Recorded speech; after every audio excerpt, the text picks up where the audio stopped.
Hello friends, welcome to honey GS academy daily current affairs with GS link.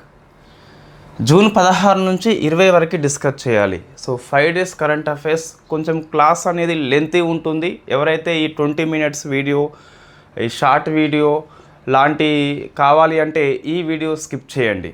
So మనకి subject updates ఎక్కువ వచ్చినాయి. Polity చూస్తే 2 updates వచ్చినాయి. 2 కూడా వెరీ ఫేమస్. సుప్రీంకోర్టు తరచుగా ప్రాథమిక హక్కుల్ని తీర్పుల ద్వారా విస్తరిస్తుంది. సో ఆర్టికల్ 21ని చాలాసార్లు, 91Aని చాలాసార్లు విస్తరించింది. మరొకసారి ఒక కేసు మనకి వార్తల్లో ఉంది, అది మనం డిస్కస్ చేయాలి. ఈ ఫస్ట్ కాన్స్టిట్యూషనల్ అమెండ్మెంట్ యాక్ట్కి 75 ఏళ్ళు ఈ జూన్ 18 నాటికి పూర్తయింది. ఈ సెలబ్రేషన్స్ తరచుగా ఎగ్జామ్లో వస్తాయి. 50 ఇయర్స్ కావచ్చు, 25 ఇయర్స్ కావచ్చు. అదే స్కీమ్స్ విషయానికి వస్తే ఈ 10 ఏళ్ళు అయిన స్కీమ్స్ ఏవైతే ఉంటాయో మనం డిస్కస్ చేస్తున్నాం, అవి తరచుగా ఎగ్జామ్లో మీకు కనిపిస్తున్నాయి. ఎకానమీ చూస్తే కిసాన్ క్రెడిట్ కార్డులో మార్పులు వచ్చినాయి. 1998లో తీసుకొచ్చారు, కొన్ని మార్పులు చేస్తున్నారు. ఇప్పుడు మరొక మార్పు వచ్చింది. ఈ పిఎం కిసాన్ స్కీమ్ ఏదైతే ఉందో 23వ విడతని వెస్ట్ బెంగాల్ లోపల పిఎం మోడీ గారు లాంచ్ చేసిండ్రు. అది very famous update. New development బ్యాంకులో మరొక కొత్త దేశం మెంబర్షిప్ తీసుకుంది. సో మీకు చాలాసార్లు ఒక కొత్త సంస్థలో ఒక మెంబర్షిప్ వచ్చినప్పుడు, లేదా ఒక దేశము ఒక మెంబర్షిప్ నుంచి బయటకు వెళ్ళినప్పుడు ఎగ్జామ్ హాల్లో మీకు కనిపిస్తుంది. అది వెరీ ఫేమస్ అప్డేటు. ఈ national payment corporation of India అనేది ఈ బ్లాక్ చైన్ టెక్నాలజీ అందరికీ అందుబాటులో ఉంచేలా ఒక స్కీమ్ తీసుకొచ్చింది. అది వెరీ ఫేమస్ స్కీమ్. ఇటువంటి ఫేమస్ అప్డేట్స్ ఉన్నాయండి.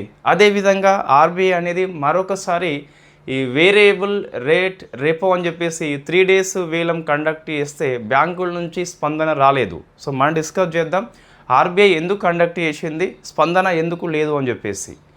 అట్లా విశ్లేషణ చేస్తేనే గ్రూప్ 2 ఎకనామీలో తెలంగాణ కావచ్చు లేదా ఏపీ కావచ్చు సరైన మార్కులు వస్తాయి. ఓకే, ఎకనామీ అనేది మీకు గడిచిన 6 మంత్స్ మీరు సరిగ్గా అబ్జర్వ్ చేస్తే చాలా అప్డేట్స్ వచ్చినాయండి. ఇన్ఫ్లేషన్ అయితే మీ దగ్గర ఉన్న పాఠము ఏమాత్రం సరిపోదు, కంప్లీట్గా మారిపోయింది. డబ్ల్యూపీఐ అయితేనేమి, సిపిఐ అయితేనేమి, అందులో బేస్ ఇయర్ని మార్చారు, దాంతోపాటు అందులో ఉన్న ఆర్టికల్స్ కూడా మార్చారు. సో ఎకనామీ నిరంతరం అప్డేట్స్ వస్తున్నాయి, వివిధ పథకాల్లో మార్పులు వస్తున్నాయి. అన్నిటిని మనము అప్డేట్ చేసుకుంటూ పోవాలి. ఈ డిఫెన్స్ చూస్తే ఒకేసారి 3 నౌకలు, సంశోధక్ అని చెప్పేసి, ఆగ్రయ్ అని చెప్పేసి, వెరీ ఫేమస్ ఇన్ఫ్యాక్ట్ దునగిరి అని చెప్పేసి కోలకత్తాలో ఈరోజు నౌకాదళానికి మనం అప్పగిస్తున్నాం. సో 3 నౌకలు ఒకేసారి అనేది very very important current affairs.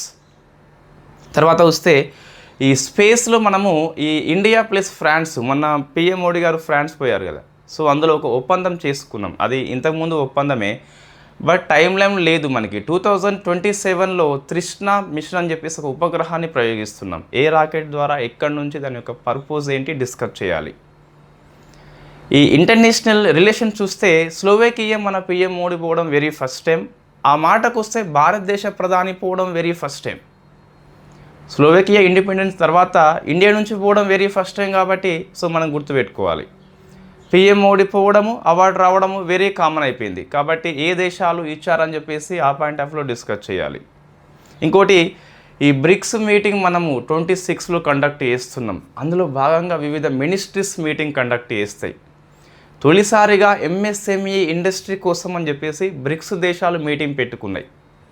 So అది వెరీ ఫేమస్ సమ్మిట్. ఇంతకుముందు ఇండోర్ లోపల బ్రిక్స్ దేశాల యొక్క వ్యవసాయ శాఖ మంత్రులు మీటింగ్ పెట్టుకున్నారు. ఈ అర్బన్ సిటీస్ కోసం అని చెప్పేసి ఢిల్లీలో మీటింగ్ పెట్టుకున్నారు. ఇవి బ్రిక్స్ యొక్క ఈ అఫీషియల్ సమ్మిట్ కంటే ముందు జరగబోయే మినిస్ట్రీ సమ్మిట్. ఒకసారి మీరు టీజీపీఎస్సీ క్వశ్చన్ చూస్తే 23 ఇయర్లో మనము G20 కండక్ట్ చేసినాం కదా మెయిన్ సమ్మిట్ని. అంతకుముందు వివిధ మినిస్ట్రీస్ కండక్ట్ చేసినాయి వివిధ నగరాల్లో. అది మ్యాచింగ్ పర్పస్ అడిగాడు. మళ్ళీ క్వశ్చన్ వస్తే రావచ్చు, బ్రిక్స్ మనం కండక్ట్ చేస్తున్నాం కాబట్టి.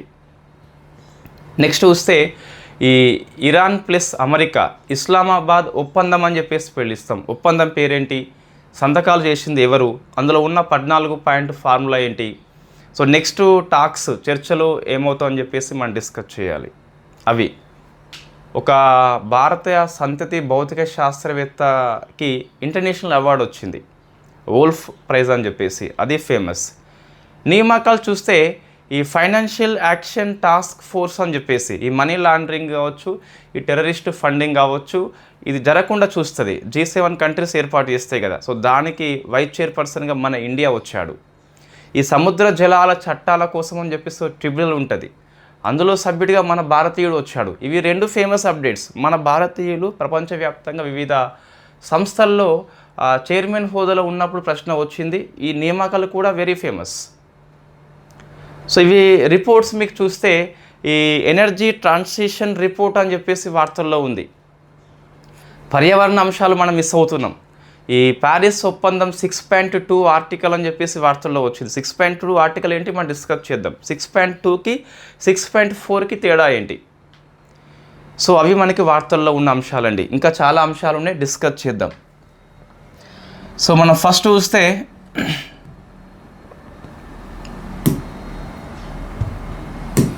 Okay, so day of importance మీకు 16 నుంచి 20 వరకు చూస్తే ఒక 3 డేస్ వెరీ ఫేమస్. ఆ మాటకు వస్తే సబ్జెక్టు లింకప్ అయి ఉన్న డేస్. సో మనకి 17 ఉంది, 19 ఉంది అండ్ 20 కూడా ఉంది. సో 17 ఏంటి అంటే ఈ మనం కంబ్యాట్ యుద్ధం చేయాలి, world day against desertification and drought అని చెప్పేసి, ఈ కరువులకి ఎడారులకి వ్యతిరేక దినం అని చెప్పేసి పిలుస్తాం. భూమి మనకి అంతరించిపోకుండా రక్షించాలి, ఎడారీకరణ జరగద్దు అని చెప్పేసి ఈ డే మనం తీసుకున్నాము. సో ఏంటి మనకి అంటే combat against desertification and drought. So ఇది మనకి ఎగ్జామ్లో ఉన్నదా అంటే ఎస్, మనకి పర్యావరణ అంశాల్లో వస్తుంది అండి, వస్తుంది. మనం డిస్కస్ చేద్దాం. సో ఏంటి ఫస్ట్ అంటే వై June 17, ఇది కూడా మీకు ఎగ్జామ్లో వస్తుంది. సో మనము ఒకసారి పర్యావరణ అంశాలు మనం డిస్కస్ చేసినాము రెగ్యులర్ కోర్సు లోపల. 1992లో ఏమైంది? సో మనము రియో ప్రాంతం లోపల ఎర్త్ సమ్మిట్ని కండక్ట్ చేసుకున్నాం. సో ధరిత్రి సదస్సు అని చెప్పేసి తెలుగులో పిలుస్తాం. సో ధరిత్రి అంటే మనకి ఇన్ఫ్యాక్ట్ భూమి అని చెప్పేసి వస్తుంది. అక్కడ 3 ఏర్పాటు చేసుకోవాలని ఒప్పందం జరిగింది. ఒకటేమో UNFCCC, ఇది చాలాసార్లు మనం డిస్కస్ చేసినాం. అంటే ఇన్ఫ్యాక్ట్ ఈ క్లైమేట్ చేంజ్ జరగకుండా ఉండాలని చెప్పేసి ఈ ఫ్రేమ్వర్క్ని మనం ఏర్పాటు చేసుకున్నాం. మరొకటి UNCBD అని చెప్పేసి, ఇవి 2 మనకి రెగ్యులర్ కోర్సులో పాఠాలు సంపూర్తిగా అయిపోయింది. సో CBD ఏంటి మనకి కన్వెన్షన్ ఆన్ బయోడైవర్సిటీ, జీవ వైవిధ్యం యొక్క రక్షణ కోసం అని చెప్పేసి అది మనం ఏర్పాటు చేసుకున్నాం. మరొకటి 3వది, ఇది మనకి కాలేదు. సో అడవుల పాఠం లోపల భూమి క్షీణత అని చెప్పేసి మీకు సబ్ టాపిక్ ఉంది, అక్కడ వస్తుంది. అదే UNCCD అని చెప్పేసి అంటే కంబ్యాట్. సో ఇది కంబ్యాట్ డీసెర్ట్ అని చెప్పేసి పిలుస్తాం. కన్వెన్షన్ మీన్స్ ఒప్పందము. దేనికి ఒప్పందం? కంబ్యాట్ డీసెర్ట్, ఎడారీకరణ జరగకుండా ప్రపంచ దేశాలు అనేవి మీటింగ్ పెట్టుకొని 1994 ఇది 1994 June 17న. సో June 17న మనం డ్రాఫ్ట్ చేసుకున్నాం కాబట్టి ఈ June 15 మనము డీసెర్ట్ అగైనెస్ట్ డే అని చెప్పేసి ఈ ఒప్పందాన్ని మనము కంబ్యాట్ డీసెర్ట్ అని చెప్పేసి పిలుస్తాం. 196 కంట్రీస్ ప్లస్ యూరోపియన్ యూనియన్ ఈ కన్వెన్షన్ లోపల పార్టీస్గా ఉన్నాయి. అంటే ఆ ఒప్పందాన్ని ఆమోదించిన ఇండియా కూడా ఆమోదించింది. సో మరి ఇది మన గ్రూప్ 2కి లింకప్ అయిన టాపిక్ కాబట్టి డెప్త్గా నేర్చుకోవాలి. సో థీమ్ ఏంటి అంటే ఈసారి మనము రేంజ్ ల్యాండ్ని ఫోకస్ చేస్తున్నాం. అంటే ఈ పచ్చిక బయళ్ళు ఉంటాయి, మనకి బీడు భూములు ఉంటాయి. సో వాటిని ఏం చేయాలి అంటే ఫస్ట్ RRR పాలసీ మనం ఫాలో అవుతున్నాం. అంటే రికగ్నైజ్ చేయాలి, ఎక్కడ ఉన్నాయని చెప్పేసి గుర్తించాలి. ఫస్ట్ మనం గుర్తించి వాటిని రెస్పెక్ట్, గౌరవించాలి. ఆ పచ్చిక బయలుని గౌరవించి వాటిని రిస్టోర్ చేయాలి. అది అంతరించిపోకుండా ఎడారిగా మారకుండా తిరిగి మనము రిస్టోర్ చేయాలని చెప్పేసి థీమ్ తీసుకున్నాం. జస్ట్ ఏం లేదు, రేంజర్ ల్యాండ్ 3R అని చెప్పేసి అట్లా గుర్తుపెట్టుకొని సరిపోతుంది.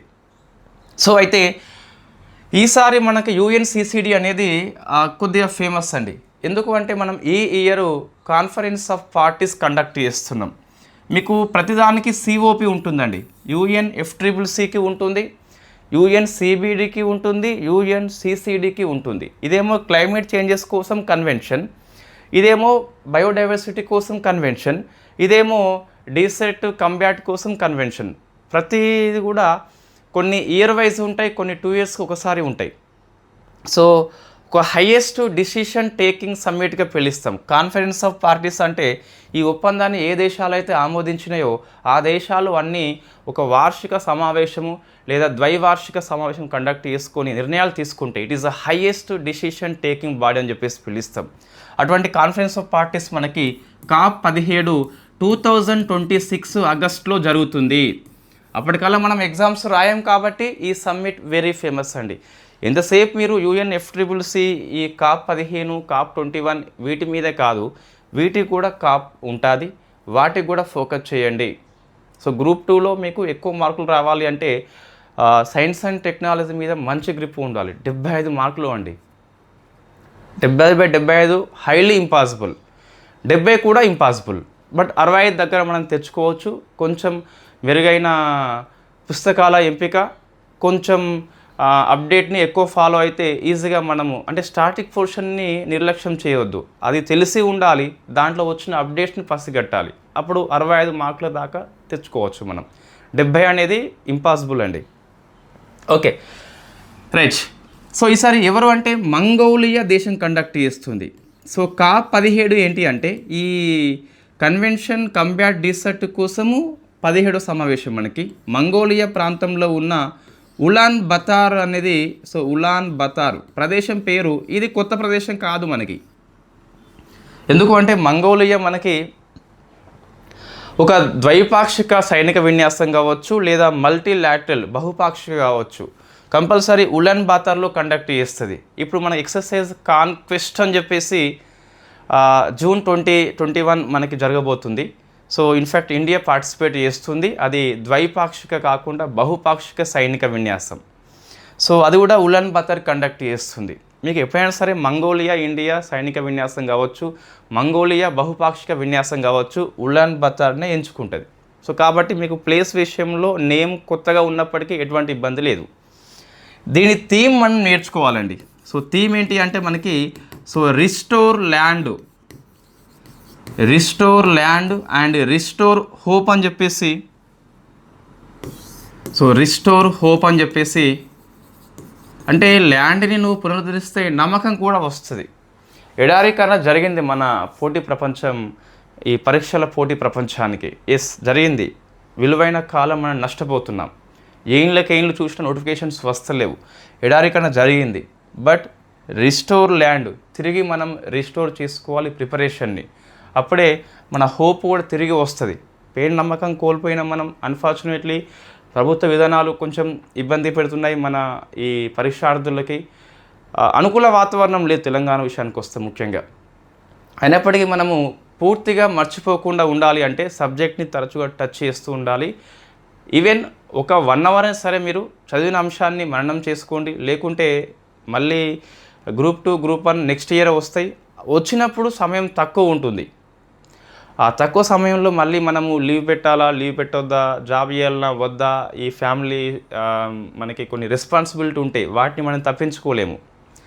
సో అప్పుడు సమయం లోపల మనం టెన్షన్ పడి మళ్ళీ సిలబస్ పూర్తి చేసుకోకుండానే మరొకసారి ఎగ్జామ్ హాల్లో అడుగు పెడతాం. సో అటువంటిది రావద్దు అంటే లాంగ్ టర్మ్ ప్లాన్ తప్పనిసరి. 2027 జూన్లో ఎగ్జామ్ రాస్తామని చెప్పేసి ఒకటి సరిగ్గా గట్టిగా అనుకో.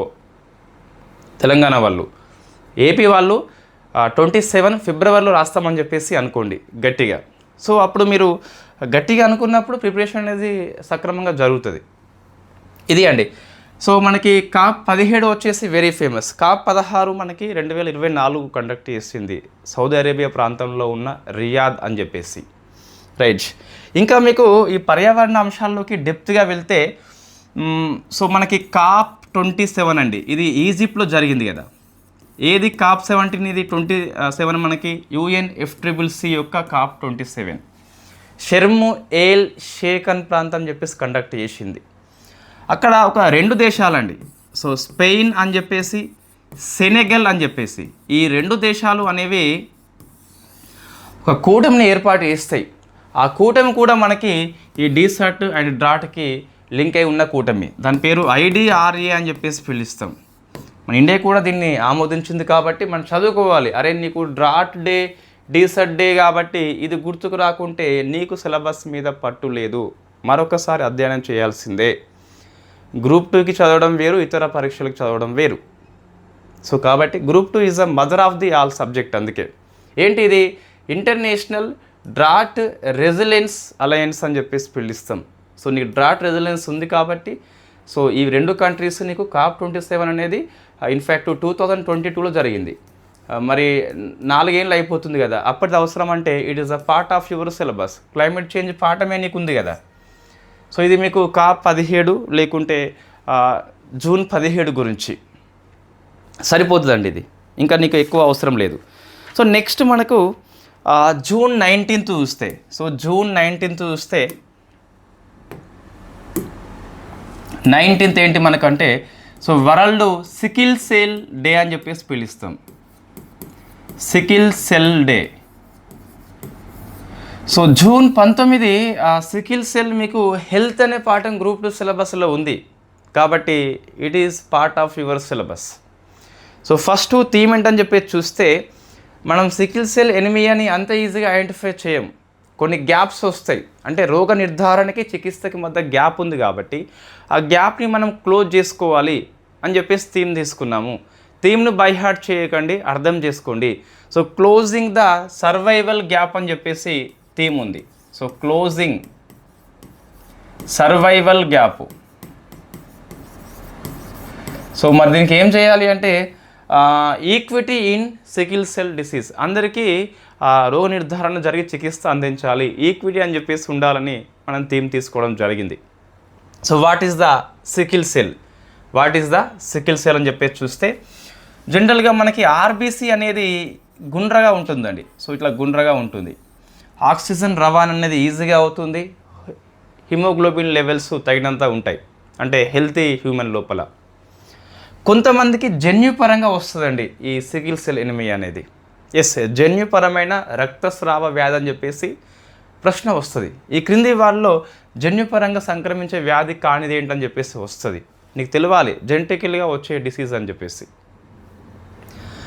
సో దీంట్లో ఏమైందంటే ఈ RBC అనేది ఇట్లా కొడవలి ఆకారంలో లేకుంటే ఈ చంద్రవంక ఆకారంలో నెలవంక ఆకారంలోకి మారిపోతుంది. సో ఇదేమో హెల్తీ హ్యూమన్ బాడీ, ఇదేమో సికిల్ సెల్ వచ్చినటువంటి బాడీ. దీనిలో O2 రవాణా అనేది అంత ఈజీగా జరగకపోవడం మరియు RBC యొక్క లైఫ్ టైం తగ్గిపోతుంది. RBC లైఫ్ టైం తగ్గిపోతే వాళ్ళకి ఎనిమియా వస్తుంది. సో సికిల్ సెల్ ఎనిమియా అని చెప్పేసి అందుకే దీన్ని కలిపి చదువుతాం. సో ఆక్సిజన్ రవాణా దొరకదు, దీనివల్ల ప్రాణాంతకము, దాంతోపాటు RBC లైఫ్ టైం తగ్గిపోతుంది. సో దీన్ని ఎనిమియా అని చెప్పేసి అందుకే పిలుస్తాం. ఇది అయితే మన ఇండియా అనేది సికిల్ సెల్ ఎనిమియాని పూర్తిగా ఎలిమినేషన్ చేయాలని చెప్పేసి 2047 లక్ష్యంగా పెట్టుకుంది.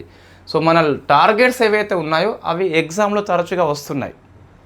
ఏ డిసీజ్ని ఏ ఇయర్లోగా నిర్మూలించాలి ఒకసారి మీరు కామెంట్ చేయండి చూద్దాం. అంటే మలేరియా ఎప్పుడు అని చెప్పేసి, కాలా అజార్ వ్యాధి ఎప్పుడు అని చెప్పేసి, సికిల్ సెల్ ఎప్పుడు అని చెప్పేసి, టీబీ ఎప్పుడు అని చెప్పేసి. ఇన్ఫ్యాక్ట్ టీబీ ఇయర్ అయిపోయింది, ఆ రోగం మాత్రం అట్లనే ఉండిపోయింది. సరే, ఆ ఇయర్స్ మీరు ఒక దగ్గర రాసుకోండి. మన నోట్స్లో కూడా అదే విధంగా ఉంటుంది. ఏ వ్యాధి ఏ ఇయర్లో అంతం చేయాలి ఒక దగ్గర ఉండిపోతే మీకు మైండ్ ఈజీగా సారూప్య అంశాలను ఈజీగా గుర్తుపెట్టుకుంటుంది. వాడు మ్యాచింగ్ పర్పస్ ఇస్తే ఏం చేస్తాము కాబట్టి ఒక దగ్గర రాసుకోవాలి కంపల్సరీ. రైట్, రెగ్యులర్ ఫాలోవర్స్కి తెలిసే ఉంటుంది. ఒకసారి మీరు కామెంట్ చేయండి చూద్దాం. రైట్, అయితే ఈ సికిల్ సెల్ ఎనిమియా అనేది ఈ 2026 ఇయర్లో ఎక్కడ అంటే ఓంకారేశ్వర్ ప్రాంతంలో జరుపుకున్నారు. సో ఓంకారేశ్వర్ ప్రాంతం ఎక్కడ ఉంది? State of Madhya Pradesh. Why Madhya Pradesh? మీకు సికిల్ సెల్ స్కీమ్ కూడా అక్కడే స్టార్ట్ అవుతుంది. అంటే గిరిజన జనాభా ఎక్కువ ఎఫెక్ట్ అవుతుంది ఈ వ్యాధికి, ఆ ప్రశ్న కూడా వచ్చింది. సో 26 ఇయర్ యొక్క సెలబ్రేషన్ మనకి ఓంకారేశ్వర ప్రాంతం అని చెప్పేసి చదువుకోండి. సో ఇది మీకు సికిల్ సెల్ గురించి అండి. నెలవంక చంద్రవంక గొడవలి ఆకారంలోకి మారడం వల్ల నష్టం ఏంటి అంటే ఓటు రవాణా అంత ఈజీగా జరగదు, RBC యొక్క లైఫ్ టైం కూడా తగ్గిపోతుంది. నెక్స్ట్ జూన్ 20 అండి. ఇది ఏంటి అంటే మనకు జూన్ 20 వచ్చేసి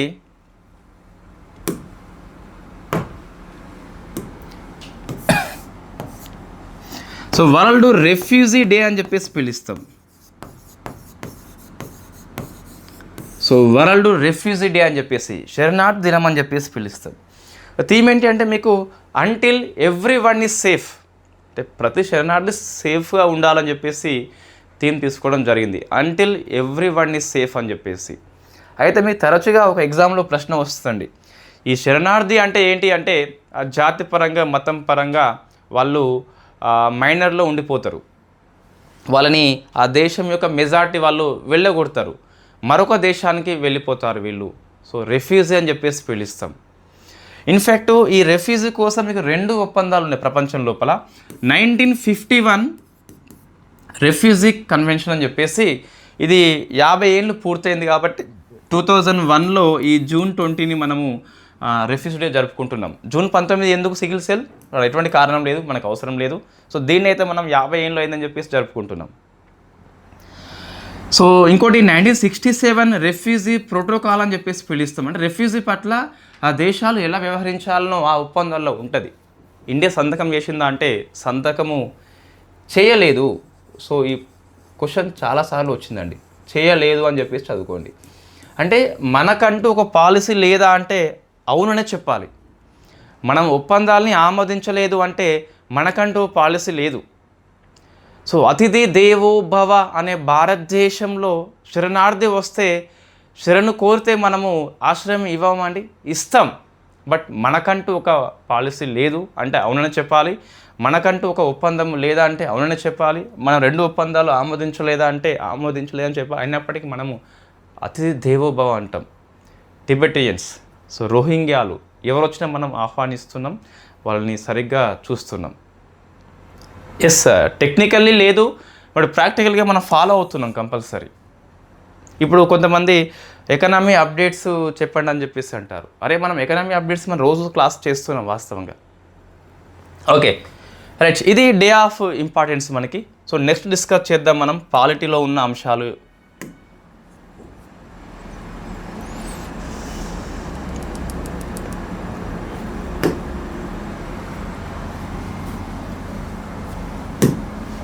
ఓకే సో నెక్స్ట్ అండి, సో పాలిటీ చూస్తే మనకి ఈ రాజ్యాంగ సవరణ చట్టం ఫస్ట్ చేసుకున్నాం కదా, 75 ఇయర్స్ అవుతుంది మనకి. సో 1951 జూన్ 18 అండి. జనరల్లీ మనము పాలిటీలో రాజ్యాంగ సవరణ చట్టాలు చదివి ఉన్నాం మనం, అంటే వివిధ అంశాల వారిగా ప్రాథమిక హక్కులు అట్లా చదివి ఉన్నాం. అక్కడ ఈ ఫస్ట్ రాజ్యాంగ సవరణ చట్టం అనేది వచ్చింది, బట్ మనము ఈ డేట్ని మెన్షన్ చేయలేదు. ఇప్పుడు ఎందుకు చేస్తున్నాం అంటే సందర్భం వచ్చింది కాబట్టి చేస్తున్నాం. సో ఇప్పుడు 2026 జూన్ 18 నాటికి ఎంత అవుతుందండి? So 75 years. ఈ సెలబ్రేషన్స్ ఏవైతే ఉన్నాయో అది వెరీ వెరీ ఫేమస్. ఇప్పుడు జనరల్లీ మీకు polity, economy, science and technology, geography, history ఏదైతే ఉందో మీ కోర్ సిలబస్ అనేది ఒక విధంగా ఉంటుంది. ఒక అంశము వార్తల్లో ఉన్నందుకు అది కోర్ సిలబస్లో అంతగా నొక్కి చెప్పనప్పటికీ ఇప్పుడు మనం నొక్కి చెప్తున్నాం కాబట్టి దీన్ని అక్కడ యాడ్ చేసుకోవాలి. జూన్ 18 అని చెప్పేసి యాడ్ చేసుకోవాలి. ఈ ఇయర్ గడిచిపోతే అప్పుడు అంత ఇంపార్టెంట్ కాదు మళ్ళీ. అంటే ఈ డేట్ గురించి నేను చెప్తున్నా. ఇప్పుడు డేట్ని కంపల్సరీ గుర్తుపెట్టుకోవాలి. ఎందుకు? ఈ డేట్ కారణంగానే ఈ అంశం వార్తల్లో వచ్చింది కాబట్టి. జనరల్లీ ఫస్ట్ అమెండ్మెంట్ యాక్ట్ అనేది ఎప్పుడు అమల్లోకి వచ్చింది అని చెప్పేసి 51 ఇయర్ మీకు తెలుసు, డేట్ అనేది తెలియదు. అయితే ఈ డేటు కారణంగా వార్తల్లో వచ్చింది కాబట్టి డేట్నే మీరు గుర్తుపెట్టుకోవాలి. జూన్ 18 అని చెప్పేసి గుర్తుపెట్టుకోవాలి. క్వశ్చన్ చాలా తిక్క ప్రశ్నలు వస్తాయి. ఒకసారి గ్రూప్ 2లో చిన్నటే క్వశ్చన్ వస్తుంది. ఏమని వస్తుంది? మొదటి రాజ్యాంగ సవరణ చట్టం 1951లో అమల్లోకి వచ్చింది, ఇటీవల 75 ఏళ్ళు పూర్తి చేసుకుంది, ఏ తేదీ నాటికి అని చెప్పేసి వస్తుంది. ఖతం హోగయా. కాబట్టి డేట్ని ఇక్కడ బైహార్ట్ చేయండి. సో దీన్ని ఉపేంద్ర బాక్సీ అని చెప్పేసి, ఇది మనకు తెలియదు వాస్తవంగా, ఇప్పుడు పేపర్లో వచ్చింది కదా. సో ఉపేంద్ర బాక్సీ అని చెప్పేసి, అని బాక్సీని ఏమంటాడంటే ఈ ఫస్ట్ అమెండ్మెంట్ యాక్ట్ని సెకండ్ కాన్స్టిట్యూషన్గా పిలుస్తాడు. సో ఇటువంటివి మనకి తరచుగా ఎగ్జామ్లో వస్తున్నాయండి. సో సెకండ్ కాన్స్టిట్యూషన్ అని చెప్పేసి గుర్తుపెట్టుకోండి. మరి సో ఇందులో ఎటువంటి అంశాలు సవరణ చేసినాము మనం డిస్కస్ చేసినామండి, ఒకసారి బ్రీఫ్గా చెప్పేస్తాను. సో మీకు ఈ క్రాస్ రోడ్స్ అని చెప్పేసి ఈ రమేష్ థాపర్ పత్రిక దాన్ని బ్యాన్ చేస్తే మద్రాస్ ప్రభుత్వం బ్యాన్ చేస్తుంది అనే సుప్రీంకోర్టుకు వెళ్తే సుప్రీంకోర్టు ఆ బ్యాన్ని కొట్టిపడేస్తుంది. ఎందుకు? నువ్వు పత్రిక ద్వారా నీ freedom of speech and expression అనేది ప్రాథమిక హక్కు 19(1)A అని చెప్పేస్తుంది. నీ యొక్క అభిప్రాయాలు, నీ యొక్క పర్స్పెక్టివ్ ఏదైతే ఉందో ఈ పత్రిక ద్వారా చెప్తున్నావు నువ్వు, రమేష్ థాపర్ అని చెప్పేసి క్రాస్ రోడ్ పత్రిక. సో మద్రాస్ ప్రభుత్వం ఏమంది అంటే నీ ద్వారా పబ్లిక్ ఆర్డర్ అనేది ఉల్లంఘన అయిపోతుంది, ప్రజాశాంతి అనేది ఉల్లంఘన అయిపోతుంది, కాబట్టి ఈ పబ్లిక్ ఆర్డర్ కోసం అని చెప్పేసి బ్యాన్ చేస్తున్నా అని చెప్పేసి బ్యాన్ చేస్తుంది. రమేష్ థాపర్ చదువుకున్న వ్యక్తి, పాలిటీ తెలుసు, ప్రాథమిక హక్కులు తెలుసు. 19(1)A యొక్క రిస్ట్రిక్షన్స్ మీకు 19(2)లో ఉంటాయి. 19(2)లో హేతుబద్ధంగా రీజనబుల్గా ఉంటాయి. అంటే ప్రభుత్వం అనేది 19(2)లో పేర్కొన్న అంశాల ఆధారంగా 19(1)Aలో ఉన్న ఫోర్స్ని రిస్ట్రిక్షన్స్ పెట్టొచ్చు. 19(2)లో పబ్లిక్ ఆర్డర్ లేదు. సో వెంటనే సుప్రీంకోర్టు మద్రాస్ ప్రభుత్వం యొక్క చట్టాన్ని కొట్టిపడేస్తుంది.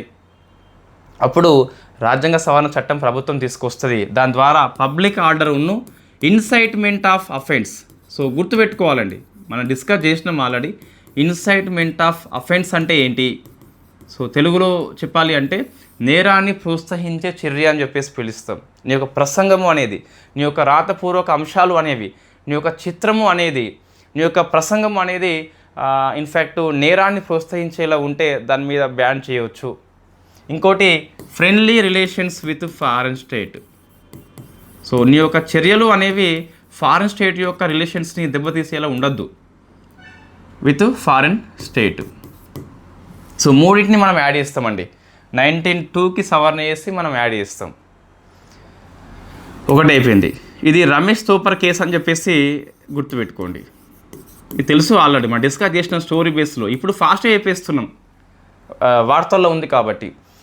సెకండ్ మీకు చంపకం దొరై రాజన్ కేసు అని చెప్పేసి ఉంటుంది. సో ఇదేంటి? మళ్ళీ మద్రాసే అండి. ఇన్ఫ్యాక్ట్ ఈమెకు సీట్ రాదు, సీట్ రాకుంటే రిజర్వేషన్ గురించి ప్రశ్నిస్తుంది. సో అప్పుడు రాజ్యాంగ సవరణ చేసి మనం 15(4)ని యాడ్ చేసుకున్నాం.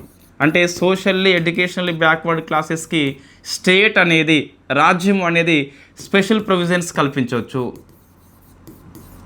సో మీకు ఒరిజినల్ రాజ్యాంగం లోపల ఇది లేదండి, ఇది లేదు మీకు. సో ఈ కేసు అనంతరమే వచ్చింది. ఇంకా చూస్తే మీకు 9th షెడ్యూల్ని మనం యాడ్ చేస్తాం. ఈ రాజ్యాంగ సవరణ మనము ఇన్ఫ్యాక్ట్ న్యాయ సమీక్ష చేయొద్దు అని చెప్పేసి 9th షెడ్యూల్ని యాడ్ చేస్తాం.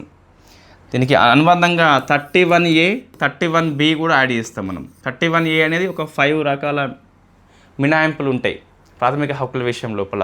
31B ఏంటి అంటే 9th షెడ్యూల్లో ఒక అంశాన్ని చేర్చితే న్యాయ సమీక్ష నుంచి రక్షణ ఉంటుంది అని చెప్పేది మనకి 31B అండి.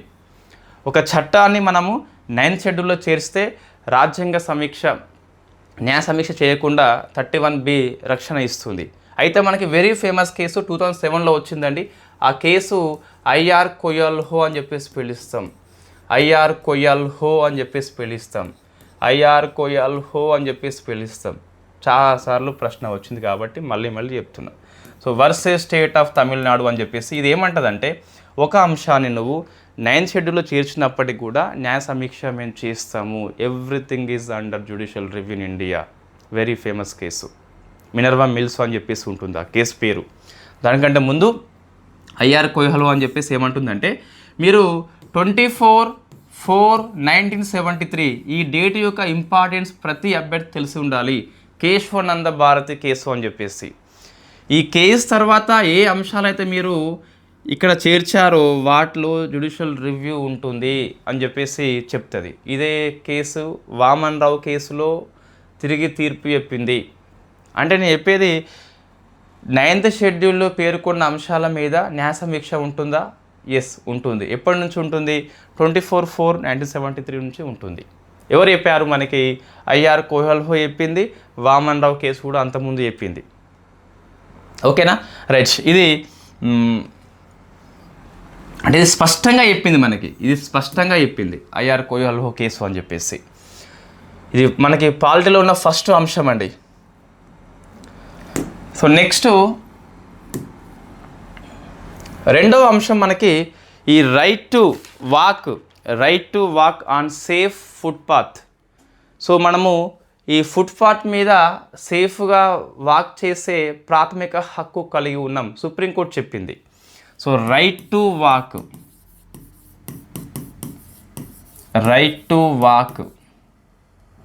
Safe footpath.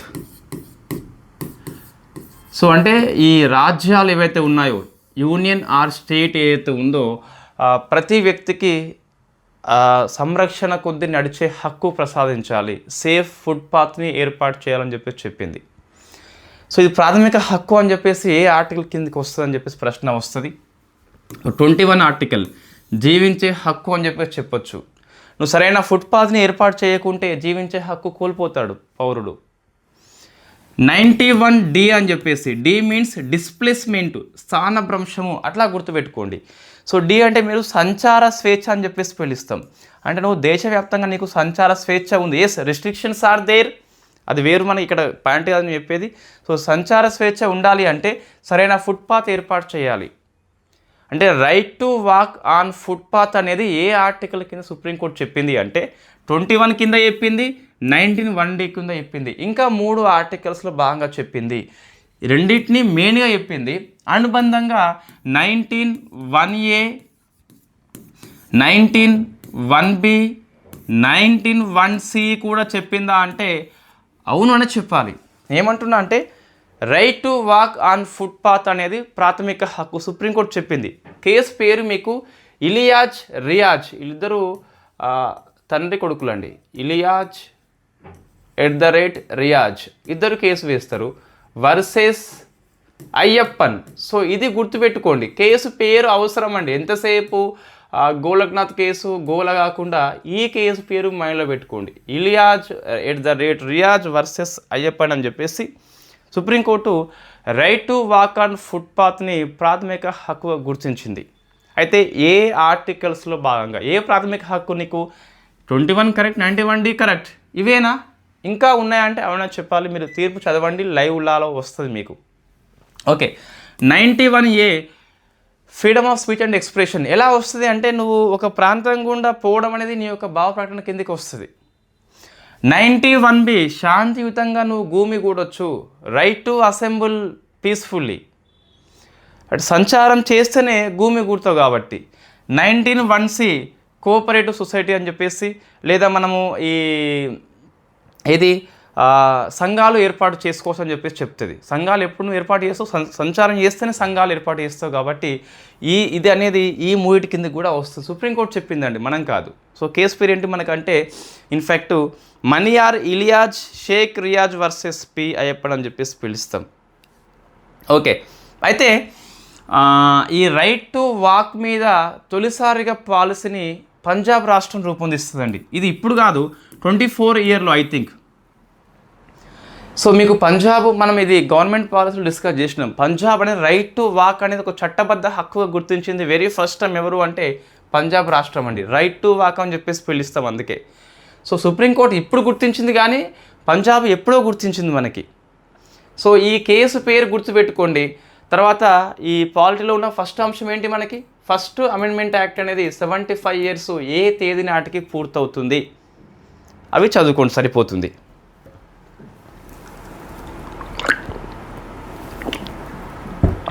నెక్స్ట్ అండి, సో మనం ఎకనామీ అంశాలకు వెళ్ళిపోదాం.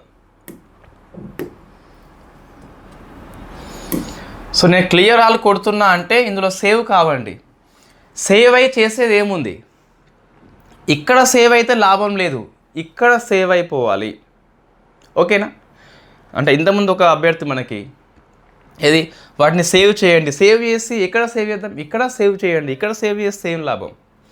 ఇప్పుడు ఏ టెక్నాలజీ అనేది ఎలా తయారైంది అంటే మీ పనిని ఈజీ చేస్తుంది. Yes, I agri.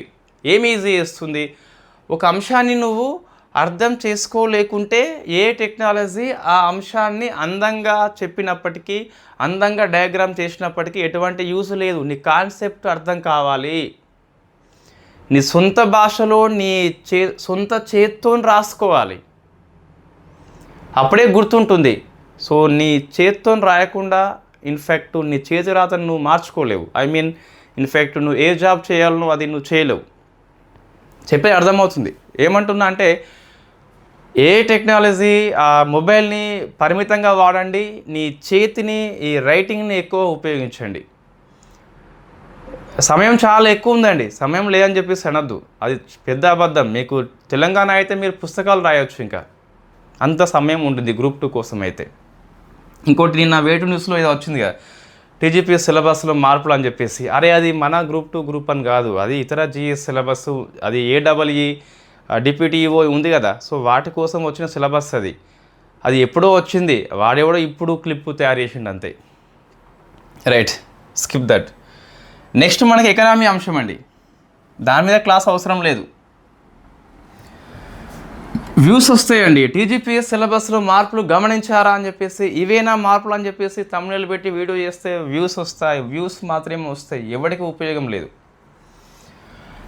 So economy చూస్తే మనకి వేరియబుల్ రెపో రేట్ అండి, ఇది ఇప్పటికీ 27 సార్లు మనం డిస్కస్ చేసినామండి, తక్కువ కాకుండా. సో ఎందుకు వార్తల్లో వచ్చింది అంటే, ఈ జూన్ 19 అంటే ఫ్రైడే, జూన్ 20 సాటర్డే, 21 ఈరోజు 3 డేస్కి గాను ఆర్బీఐ అనేది ఒక మానిటరీ టూల్ ఇది. సో మనకి వేరియబుల్ రెపో రేటు వేలాన్ని కండక్ట్ చేస్తుంది. అయితే బ్యాంకుల నుంచి స్పందన లేదు, ఇది న్యూస్ అండి. అంటే ఎక్కడి నుంచి లేదు, మనకి బ్యాంకుల నుంచి లేదు, స్పందన లేదు. సో మనం డిస్కస్ చేద్దాము, what is the variable repo rate, అది ఎందుకోసం చేస్తుంది, ఎవరి కోసం చేస్తుంది, అక్కడ స్పందన ఎందుకు లేదు అని చెప్పేసి మనం చూద్దాం ఒకసారి. ఇది న్యూస్ మనకి. అయితే కొన్నిసార్లు ఈ వేరియబుల్ రెపో రేట్ కండక్ట్ చేసినప్పుడు టీజీపీఎస్సీ, ఏపీపీఎస్సీ ఒకసారి ప్రశ్న అడిగింది గ్రూప్ 2 లోపల, మీకు ఏపీపీఎస్సీ కూడా అడిగింది. మనం డిస్కస్ చేసినాం అప్పటికే, దీన్ని ఎగ్జామ్ రాకముందే మనం డిస్కస్ చేసినాం అప్పటికే, మీరు చెక్ చేసుకోవచ్చు. అయితే ఆ వేలం పాట ఎంత వాల్యూ అని చెప్పేసి కూడా ప్రశ్న వచ్చిందండి. ఒకసారి మాత్రమే వచ్చింది, ఒకసారి మైండ్లో పెట్టుకోండి ఏముంది, 1,00,000 కోట్లకు చేసింది, 1,00,000 కోట్లకు చేసింది. సో ఇప్పటికైతే అంటే మీకు జూన్ 19, 20 డాటా మాత్రమే ఉన్నది, 21 మీకు ఈరోజు ఇంకా సమయం ఉన్నది. ఇప్పటికైతే కేవలము బ్యాంకులు 16,750 కోట్లు మాత్రమే తీసుకున్నాయి లోను. సో ఇంకా 84 లక్షల వరకు బ్యాంకు ఆర్బీఐ దగ్గర ఉన్నది. ఆర్బీఐ 1,00,000 కోట్లు అయిపోయేంత వరకు వేలం పాట వేస్తుంది. 3 డేస్ అని చెప్పేసి అడిగారు.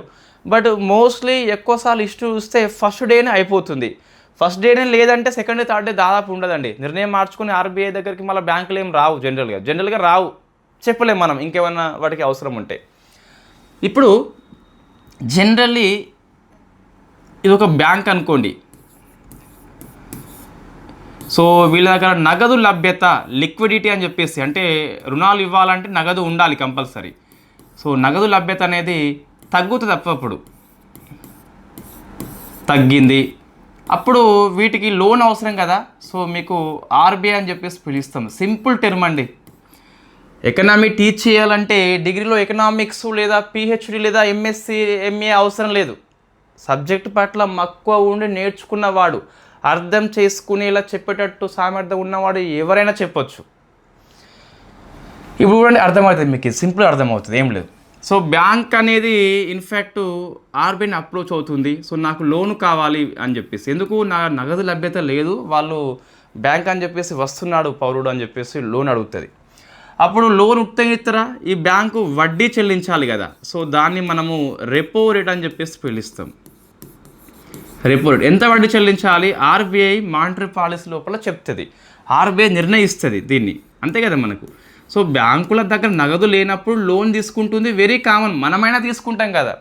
వడ్డీ ఎంత ఇవ్వాలని చెప్పేసి RBI will be decide, monetary policy ద్వారా నిర్ణయిస్తుంది. ఇది జనరల్గా జరిగే ప్రక్రియ మనకి. ఎవ్రీ 2 మంత్స్కి ఆర్బీఐ మానిటరీ పాలసీని రివ్యూ చేసి రెపో రేట్ని డిసైడ్ చేస్తుంది. మనం డిస్కస్ చేస్తున్నాం ఎవ్రీ 2 మంత్స్కి. అయితే కొన్నిసార్లు అకస్మాత్తుగా ఈ బ్యాంకుల దగ్గర నగదు లభ్యత తగ్గిపోతుంది. అటువంటి టైంలో మార్కెటే వడ్డీ రేటు నిర్ణయించేలా వేలం పాట కండక్ట్ చేస్తుంది. ఇప్పుడు నువ్వు భూమిని అమ్మాలని చెప్పేసి అనుకున్నావు అనుకో, నీ భూమి రేట్ నువ్వు డిసైడ్ చేస్తావు. ఇప్పుడు కొన్ని బ్యాంకులు ఏం చేస్తాయంటే కొన్ని ఆస్తుల్ని వేలం పాట చేస్తాయి. ఎంత ధర వస్తుందో బ్యాంకు తెలియదు, కొన్నవాడికి కూడా తెలియదు. ఆ వేలం పాట బట్టి విల్ బి డిసైడెడ్. అదేవిధంగా మనకి so variable repo rate different ఉంటుంది. ఇది సేమ్ బ్యాంకులు ఆర్బీఐ దగ్గర అప్పు చేస్తాయి. అయితే ఈ వడ్డీ రేట్ని మనకి మార్కెట్ డిసైడ్ చేస్తుంది. మార్కెట్ మీన్స్ బ్యాంకులు వేలం పాట ద్వారా పాడతాయి. ఎవరు వడ్డీ ఎక్కువ ఇస్తే వాళ్ళకి ఇస్తుంది అన్నట్టు. సో వడ్డీ రేట్లు మనకి మార్కెట్ డిసైడ్ చేస్తుంది. ఇది బాగా గుర్తుపెట్టుకోండి మీకు. ఇన్ఫ్యాక్ట్ మామూలుగా చూస్తేనేమో ఆర్బీఐ డిసైడ్ చేస్తుంది repo rate. Variable repo rate అనేది ఎప్పుడు వస్తాయంటే బ్యాంకుల దగ్గర నగదు లభ్యత షార్టేజ్ అయినప్పుడు ఆర్థిక వ్యవస్థలోకి ఆర్బీఐ అనేది ఇంజెక్ట్ చేస్తుంది నగదు లభ్యతని. ఎట్లా? రుణం ఇవ్వడం ద్వారా ఇంజెక్ట్ చేస్తుంది. సో జనరల్లీ రెపో రేట్నే ఫాలో అవుతాం. బట్ అకస్మాత్తుగా తగ్గినప్పుడు, అర్జెన్సీ ఏర్పడినప్పుడు ఇన్ఫ్యాక్ట్ వేరియబుల్ రెపో రేట్ టూల్ని తీసుకొస్తుంది ఆర్బీఐ. సో వడ్డీ రేట్లు ఎవరు నిర్ణయిస్తారండి? మార్కెట్ డిసైడ్ చేస్తుంది. వేలం పాట ఆర్బీఐ పాడుతుంది, ఇన్ఫ్యాక్ట్ బ్యాంకులు పాడతాయి. ఎవరు ఎక్కువ వడ్డీ ఇస్తే వాళ్ళకి ఇస్తుంది అన్నట్టు. రైట్. ఇప్పుడు నేను ఏమంటున్నా అంటే ఈ వేరియబుల్ రెపో రేట్ యొక్క ముఖ్య ఉద్దేశం ఏంటి? ప్రశ్న వస్తుందండి. సో ఆర్థిక వ్యవస్థలోకి నగదును ఇంజెక్ట్ చేయడము, ప్రవహింప చేయడము. వేరియబుల్ రివర్స్ రెపో ఉంటుంది, అది ఇంజెక్ట్ చేయదు, అది పీల్చుకుంటుంది. అది రివర్స్ రెపో అంటే ఆర్బీఐ వడ్డీ చెల్లిస్తుంది కదా. సో బ్యాంకులు ఆర్బీఐకి లోన్ ఇస్తుంది. అప్పుడు నగదు లభ్యత అనేది బ్యాంకుల నుంచి ఆర్బీఐకి పోతుంది కాబట్టి సో ఆర్థిక వ్యవస్థలో ఎక్సెస్ లిక్విడిటీ ఉన్నప్పుడు వేరియబుల్ రివర్స్ రెపో కండక్ట్ చేస్తే, షార్టేజ్ ఉన్నప్పుడు వేరియబుల్ రెపో రేట్ కండక్ట్ చేస్తుంది. ఇది ఈజీగా అర్థమవుతుంది. ఓకే అండి. సో ఇది మీకు ఇన్ఫ్యాక్ట్ ఈ బ్యాంకుల నుంచి ఎక్కువ స్పందన వచ్చిందని చెప్పేసి అనిపిస్తుంది. అర్థమైంది అంటే నగదు లభ్యత ఎక్కువ లేదు వాళ్ళ దగ్గర, వెరీ షార్టేజ్ ఉంది కాబట్టి ఎక్కువ స్పందన వస్తుంది. స్పందన రాలేదు అంటే ఎస్, కనీసం బ్యాంకులు నమ్ముతున్నాయి మా దగ్గర నగదు లభ్యత అనేది ఉంది అని చెప్పేసి. స్పందన రాలేదు అంటే నగదు లభ్యత ఉంది అని చెప్పేసి అర్థం. స్పందన ఎక్కువ వచ్చింది అంటే చాలా తక్కువ ఉందని చెప్పేసి అర్థం. అంతే. ఇంకా ఎందుకు రాలేదు అంటే సో ఉంది అని చెప్పేసి. మరి ఆర్బీఐకి తెలియదా అంటే వాస్తవంగా ఏం జరిగింది అంటే జూన్ మాసం లోపల చాలామంది ఈ వ్యాపారస్తులు కావచ్చు, ఎంప్లాయీస్ కావచ్చు, అడ్వాన్స్డ్ ట్యాక్స్ పేమెంట్ చేస్తారు ఒకే రోజు. ఇన్ఫ్యాక్ట్ జూన్ 18 రోజు ఏంటంటే ఎక్కువ సంఖ్యలో అడ్వాన్స్డ్ ట్యాక్స్ పేమెంట్ జరిగినాయి. సో పన్ను చెల్లింపు అనేది ముందస్తు చేసిండ్లు అంటే వాళ్ళ బ్యాంక్ అకౌంట్ నుంచి జరుగుతుంది కాబట్టి ఒకేసారి జరిగింది కాబట్టి ట్రాన్సాక్షన్ అనేది ఈ బ్యాంకుల యొక్క డబ్బు అనేది గవర్నమెంట్కి వెళ్ళిపోయింది. బ్యాంకుల దగ్గర నగదు తగ్గిందని చెప్పేసి ఆర్బీఐ భావించింది కాబట్టి ఇది కండక్ట్ చేసిందండి. సో ఆర్బీఐ ఎందుకు చేసింది అంటే ఆర్బీఐ అనుకుంది ఒకేసారి పన్ను చెల్లింపు ముందస్తు జరిగింది కాబట్టి బ్యాంకుల యొక్క అమౌంట్ ప్రభుత్వానికి ట్రాన్స్ఫర్ అయింది కాబట్టి లోన్లకు డబ్బు లేదు కావచ్చు అని చెప్పేసి కండక్ట్ చేసింది. నిజంగానే మరి లేదు. మరి అయితే ఎందుకు ఈ స్పందన రాలేదని చెప్పేసి చూస్తే యాజ్ పర్ ఆర్బీఐ నోటిఫికేషన్ ప్రకారం ఏంటి అంటే ఒకటి, మేము ఇటీవలనే వేరియబుల్ రెపో రేట్ 2 చేసినలట. ఒకటేమో June 15 చేసినలండి, 1 day only over night. ఆ రోజు ఎంత అంటే 28,000 కోట్లు లోన్ తీసుకున్నాయి బ్యాంకులు. మళ్ళీ వెరీ నెక్స్ట్ డే జూన్ 16 నుంచి ఒక 7 డేస్ అండి, 7 డేస్ అని చెప్పేసి మళ్ళీ ఒక వేలంపాట వేసింది. ఇక్కడ సుమారుగా 89,000 కోట్లు లోన్ తీసుకున్నాయండి. ఆల్మోస్ట్ 2 వస్తే మీకు 120 దాకా ఎంతో వస్తుంది. సో 7 డేస్ అంటే మీకు 23 అయిపోతుంది కదా, మళ్ళీ ఎందుకని చెప్పేసి అనిపిస్తుంది కదా.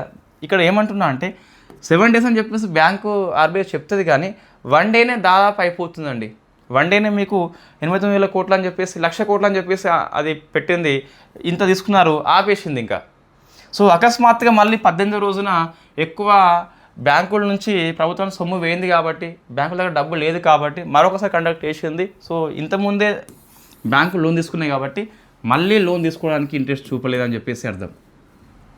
ఎస్, షార్టేజ్ ఉంది కాబట్టి ఆర్బీఐ కండక్ట్ చేసింది, వాస్తవం అది. ట్యాక్స్ పేమెంట్ జరిగినాయి కాబట్టి షార్టేజ్ ఏర్పడింది.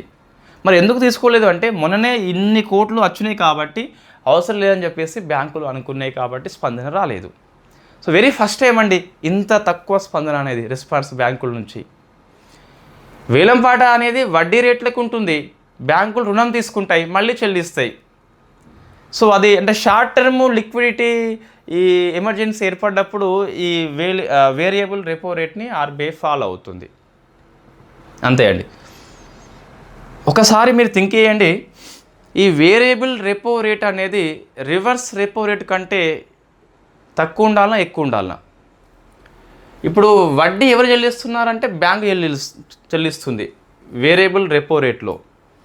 రివర్స్ రెపోలో ఆర్బీఐ వడ్డీ చెల్లిస్తుంది రివర్స్ రెపోలో. సో ఇప్పుడు మీరు చెప్పండి, ఇన్ఫ్యాక్ట్ థింక్ చేయండి, వేరియబుల్ రెపో రేటు యొక్క వడ్డీ రేట్ అనేది రివర్స్ రెపో రేటు కంటే తక్కువ ఉంటుందా ఎక్కువ ఉంటుందా? ఒకసారి మీరు ఆన్సర్ చేయండి. Once think. మన క్లాస్లో డిస్కస్ చేసినాం, నోట్స్లో కూడా ఉన్నది, మీరు థింక్ చేయండి ఒకసారి. సింపుల్ ఫార్ములా అండి. మనం వడ్డీకి తెచ్చేటప్పుడు తక్కువ వడ్డీకి తెచ్చుకోవాలి, మనం వడ్డీకి ఇచ్చేటప్పుడు ఎక్కువ వడ్డీకి ఇవ్వాలి. ఈ కాన్సెప్ట్ అప్లై చేస్తే మీకు ఎక్సలెంట్ ఆన్సర్ వస్తుంది. సో నెక్స్ట్ అండి, కిసాన్ క్రెడిట్ కార్డు యొక్క రూల్స్ మనకి మారినాయి. అంత పెద్ద రూల్స్ ఏం కాదు, బట్ మనకి వార్తల్లో వచ్చింది.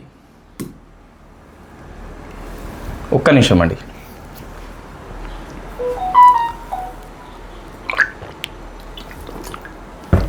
మొబైల్ మనం ఆఫ్ చేద్దాం.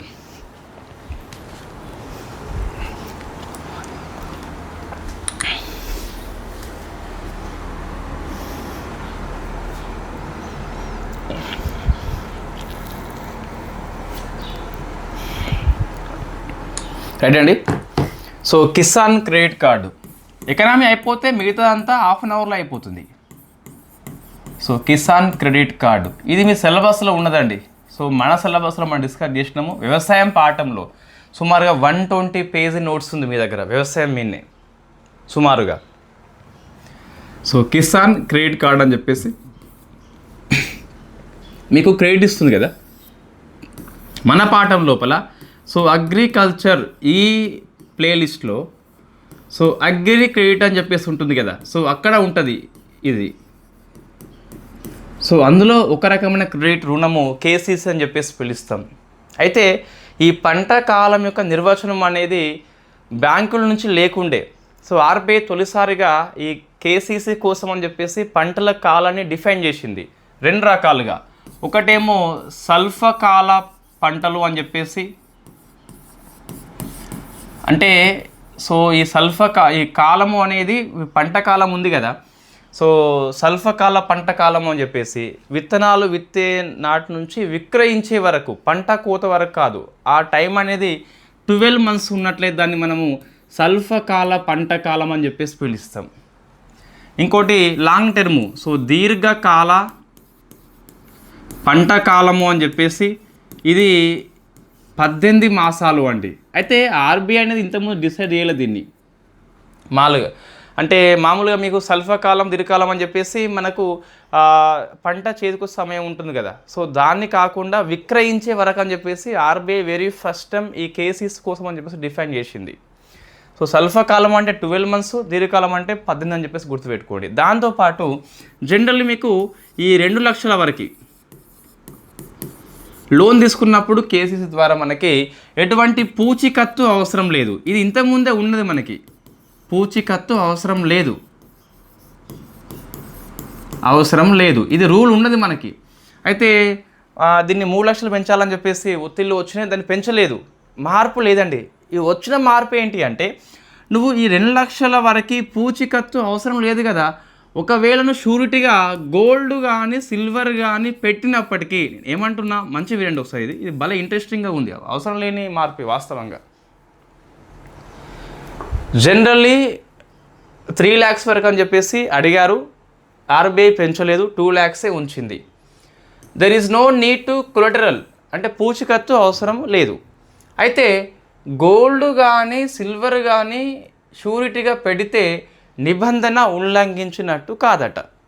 పూచీకత్తు అవసరం లేదు కదా, బ్యాంకులు కనుక గోల్డ్ సిల్వర్ని షూరిటీ అని అడిగితే అది రూల్స్కి విరుద్ధం కాదట అని చెప్పేసి ఒక మెలిక పెట్టింది. రుణాలు మరింత ప్రియం చేయాలి, అంటే ఈజీగా చేయాలి, ఇన్ఫ్యాక్ట్ హార్డ్ చేయవద్దు. గోల్డ్ సిల్వరు షూరిటీగా పెడితే నిబంధనల ఉల్లంఘన కాదు అంటే షూరిటీగా తీసుకోమని చెప్పేసి అర్థం. చెప్పేది అర్థమవుతుంది. 2 lakhs అనేది there is no need to collateral, అంటే పూచికత్తు అవసరం లేదు. ఇప్పుడు వచ్చిన మార్పు ఏంటి అంటే గోల్డ్ కానీ సిల్వర్ కానీ షూరిటీగా వాళ్ళు పెడితే నిబంధనలకు ఉల్లంఘన కాదు. వాళ్ళు పెడతారా వీళ్ళు అడుగుతారా అని చెప్పేసి ఎవరు చెప్పరు. బ్యాంకు వాడు ఏమంటాడు అంటే బ్యాంకు వాళ్ళు ఫీల్ అవ్వద్దు, సో నువ్వు గోల్డ్ తీసుకురా 2 lakhs విలువందని చెప్పేసి చెప్తాడు. వాడు తేకుంటే లోన్ ఇవ్వడు. సో తెచ్చినాక ఎవరన్నా ఈ బలవంతం అయిందా అని చెప్పేసి టెస్ట్ చేయరు. సో అది మెయిన్ ప్రాబ్లం అండి. ఇవి రెండే మనకు వచ్చిన మార్పులు. పంట కాలం అనేది రైతు నుంచి ఉన్న పంట కాలం వేరు, ఆర్బీఐ ఇప్పుడు డిఫైన్ చేసింది, వెల్ డిఫైన్ చెప్పేసి పిలుస్తాం దీన్ని. ఓకే, మరి ఈ కిసాన్ క్రెడిట్ కార్డు మన జిఎస్లో ఉంది కాబట్టి మీకు మినిమం బేసిక్ తెలియాలి. దీన్ని సో మనకి 1998లో తీసుకొచ్చారు, ఇప్పుడు కాదు ఇది, ఈ నాబార్డ్ ప్లస్ ఆర్బీఐ కలిపి తీసుకొచ్చింది. సో కమిటీ పేరు మీకు గుప్తా కమిటీ అని చెప్పేసి, ఈ గుప్తా కమిటీ సిఫార్సు చేస్తే తీసుకొచ్చింది కిసాన్ క్రెడిట్ కార్డ్ అని చెప్పేసి. ఇన్ఫ్యాక్ట్ రుణం అనేది ఈజీగా వస్తుంది. ఎవరికి వస్తుంది? రైతులకు వస్తుంది. ఇన్ఫ్యాక్ట్ కౌలు వాళ్ళకు కూడా వస్తుందండి, కౌలు వాళ్ళకు కూడా వస్తుంది. ఎంత వస్తుంది? సో మీ పుస్తకాల్లో 3 లక్షలు ఉంటే ఈ 3 లక్షలని 3 లక్షల సార్లు కొట్టేయండి. సో 5 lakh అని చెప్పేసి 2025-26 బడ్జెట్లో మనం డిస్కస్ చేసినాం ఆల్రెడీ. 5 lakhsకి పెంచారండి, 3 lakhs కాదు 5 lakhs అని చెప్పేసి పిలుస్తాం. ఎవరు జారీ చేస్తారు? పబ్లిక్ సెక్టర్ బ్యాంకు జారీ చేస్తుంది, రీజనల్ రూరల్ బ్యాంకు జారీ చేస్తుంది, ప్రైవేట్ బ్యాంకు జారీ చేస్తుంది, అండ్ స్టేట్ కోఆపరేటివ్ బ్యాంక్ కూడా జారీ చేస్తుంది ఈ కిసాన్ క్రెడిట్ కార్డ్స్ని. నువ్వు క్యాష్ విత్డ్రా చేసుకోవచ్చా? చేసుకోవచ్చు, కానీ అది రుణం కింద చేసుకోవచ్చు మనం.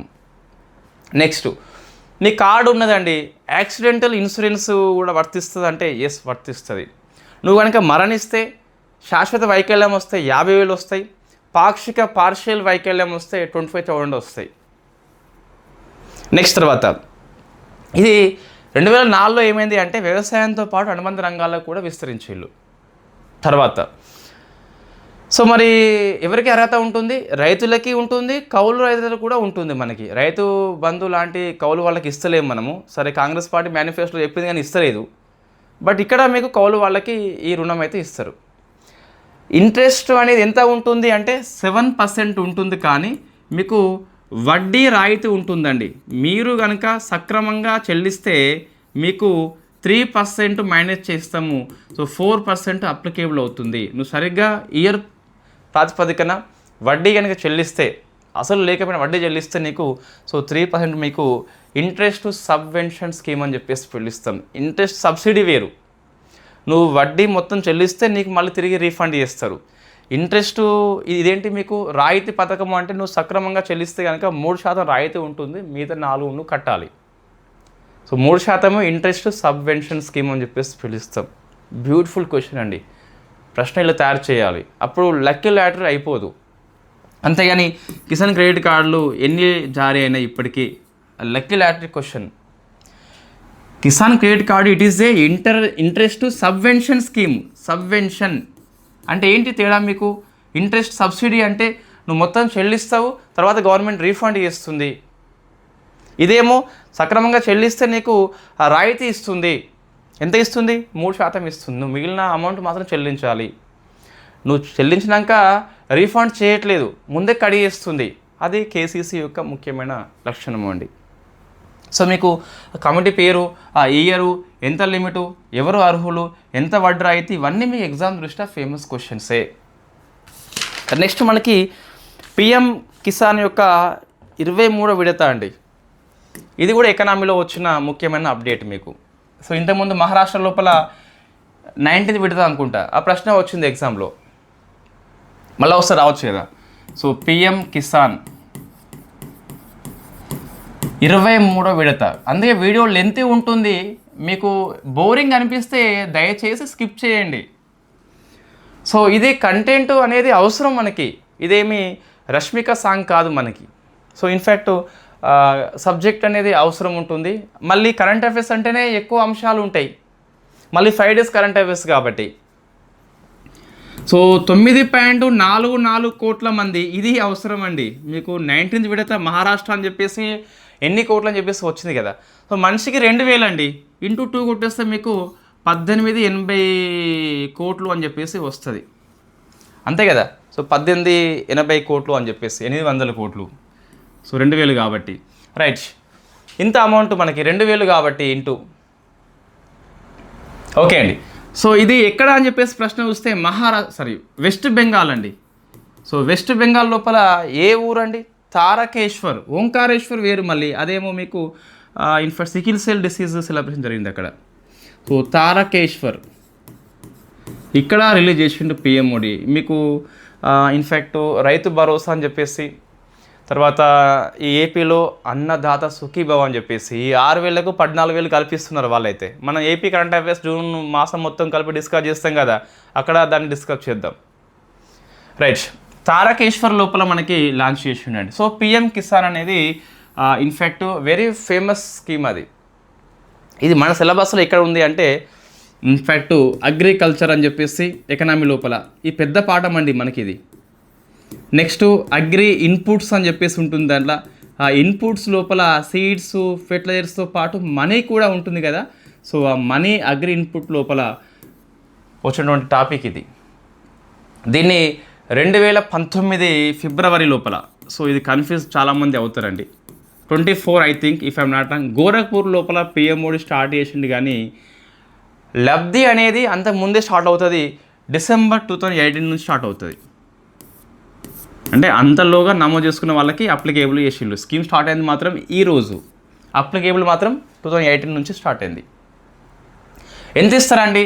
సో 6,000 ఇస్తారు, కానీ 3 ఈక్వల్ ఇన్స్టాల్మెంట్ అని చెప్పేసి, అంటే 2,000 2,000 2,000 3 ఈక్వల్ ఇన్స్టాల్మెంట్ లోపల 6,000 ఇస్తారు. ఎవరికి ఇస్తారంటే రైతు కుటుంబానికి ఇస్తారు, కౌలు వాళ్ళకి కాదు. భూమి కంపల్సరీ ఉండాలి.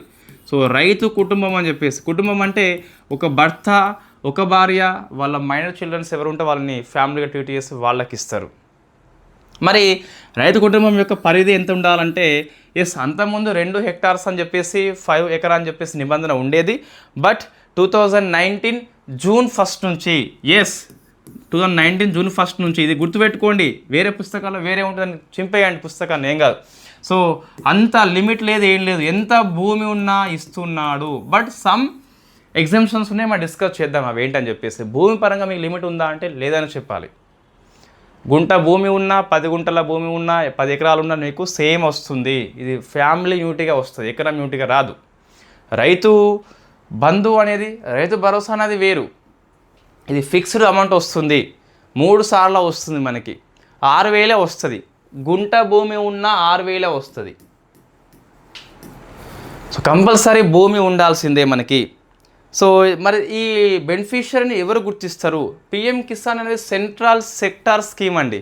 అంత అమౌంట్ వాళ్ళే ఇస్తారు, సెంట్రల్ స్పాన్సర్డ్ స్కీమ్ కాదు మనకి, సెంట్రల్ సెక్టార్ స్కీమ్. అయినప్పటికీ బెనిఫిషియరీని, ఈ లబ్ధిదారులని ఎవరు గుర్తిస్తారని చెప్పేసి అడిగితే యూనియన్ కాదు, స్టేట్ లేకుంటే యూటీ. సో ఇది గుర్తుపెట్టుకోండి, ప్రశ్న వస్తుందండి. పిఎం కిసాన్ యొక్క బెనిఫిషియరీ గుర్తింపు అధికారము కేంద్రానిదా అంటే తప్పు, రాష్ట్రం అని చెప్పేసి పిలుస్తాం. మరి అందరికి ఇస్తుందంటే కొన్ని లిమిట్స్ ఉన్నాయి మనకి. గవర్నమెంట్ ఎంప్లాయీస్కి కావచ్చు, లేకుంటే కాన్స్టిట్యూషనల్ పోస్ట్ అంటే రాష్ట్రపతి ఉపరాష్ట్రపతి అట్లాంటి వాటికి కావచ్చు, లేకుంటే మంత్రులుగా పనిచేసిన వాళ్ళు, మంత్రులు చేస్తున్న వాళ్ళు, ఎంపీ ఎమ్మెల్యే ఎమ్మెల్సీ కావచ్చు, మేయర్స్ కూడా కావచ్చు, డిస్ట్రిక్ట్ పంచాయతీలో ఉన్నటువంటి చైర్మన్స్ కావచ్చు, వాళ్ళకు కూడా మినహాయింపు అనేది ఇవ్వడం జరిగింది. 10,000 కంటే ఎక్కువ ఐటీ పే ఇస్తే పెన్షన్ వస్తే వాళ్ళకి కూడా మినహాయింపు ఉంటుంది. ఐటీ పే చేసినవా నువ్వు వచ్చినావు, నీకు పిఎం కిసాన్ ఎప్పటికీ కూడా రాదండి. సో ఇది అంటే మినహాయింపులు ఇవన్నీ కూడా ఎగ్జామ్లో వస్తే రావచ్చు మనకి. డాక్టర్స్ కావచ్చు, ఇంజనీర్స్ కావచ్చు, లాయర్స్ లాంటి వృత్తుల వాళ్ళకి కూడా వస్తాయంటే రావని చెప్పాలి. ల్యాండ్ పరంగా there is no limit, but వృత్తుల పరంగా లిమిట్స్ ఉన్నాయి, కొంతమందికి రావండి. సో లోన్ కూడా ఇస్తారు కేసీసీ ద్వారా. లోన్ కూడా మీకు ఇస్తారా అంటే అవునని చెప్పాలి. ఇంకోటి పిఎం కిసాన్ కోసం అని చెప్పేసి ఒక ఏఐ టూల్ ఉంది, అది కిసాన్ ఈ మిత్ర అని చెప్పేసి ఉంటుంది. ఆ మాటకు వస్తే గవర్నమెంట్ స్కీమ్స్ అన్నిట్లలో ఏఐ చాట్ బాట్ను ఉపయోగించిన మొట్టమొదటి స్కీమ్ మనకి పిఎం కిసాన్ స్కీమ్. ఇట్లా అన్ని యాంగిల్లో చదువుకోవాలండి కంపల్సరీ. ఏదో పిఎం కిసాన్ విడత 23 విడత ఇట్లా చెప్పేసి దాన్ని ఇంకో స్లైడ్లోకి వెళ్ళిపోవడం కాదు, అన్నీ నేర్చుకోవాల్సిందే. అప్పుడే నువ్వు గ్రూప్ 2లో సక్సెస్ అవుతావు కంపల్సరీ. నీ కరెంట్ అఫైర్స్కి నీ సబ్జెక్ట్ లింక్ అప్ చేసుకోవడం అంటే ఇది. నీ సిలబస్లో ఉన్న ప్రతి అంశాన్ని స్పృశించాలి కంపల్సరీ, టచ్ చేస్తూ వెళ్ళిపోవాలి. సరే, మొత్తం మీద డాక్టర్స్కి, లాయర్స్కి, ఇంజనీర్స్కి, గవర్నమెంట్ ఎంప్లాయీస్కి ఐటీ పే ఇస్తే లేదా పెన్షన్ 10,000 కంటే ఎక్కువ ఉంటే, former MP, present MP, MLA, MLC, మేయర్స్కి వీళ్ళు ఎవరికి రాదా అంటే రాదండి, రాదు. నెక్స్ట్ మరొక వ్యవసాయ పాఠంలో ఉన్న అప్డేట్ చూస్తే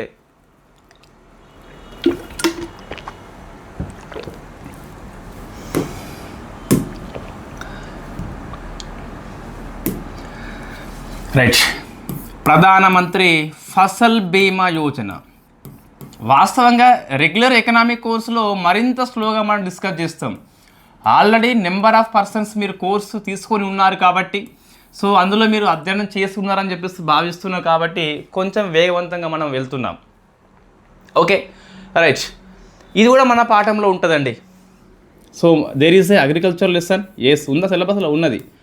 ఇది అగ్రి ఇన్సూరెన్స్ అని చెప్పేసి మనం రాసుకున్నామండి. మీరు ఒకసారి చూసుకోండి, మీ సిలబస్ మొత్తాన్ని మనము ఎక్కడికక్కడ మదించి సబ్ టాపిక్గా డివైడ్ చేసి ఈజీగా అర్థమయ్యేలా, ఎక్కడ మిస్ కాకుండా తెలుగు అకాడమీ, నితిన్ సింఘానియా, రమేష్ సింగ్, వివేక్ అగర్వాల్, దాంతోపాటు పిఐబి కరెంట్ అఫైర్స్ కావచ్చు, డైలీ న్యూస్ కావచ్చు, సర్వే కావచ్చు, బడ్జెట్ కావచ్చు, వివిధ మినిస్ట్రీ యొక్క వెబ్సైట్స్ కావచ్చు, రిపోర్ట్స్ కావచ్చు, ఏ ఒకటి మిస్ కాకుండా ఉన్న క్లాసెస్ నోట్స్ అండి అవి.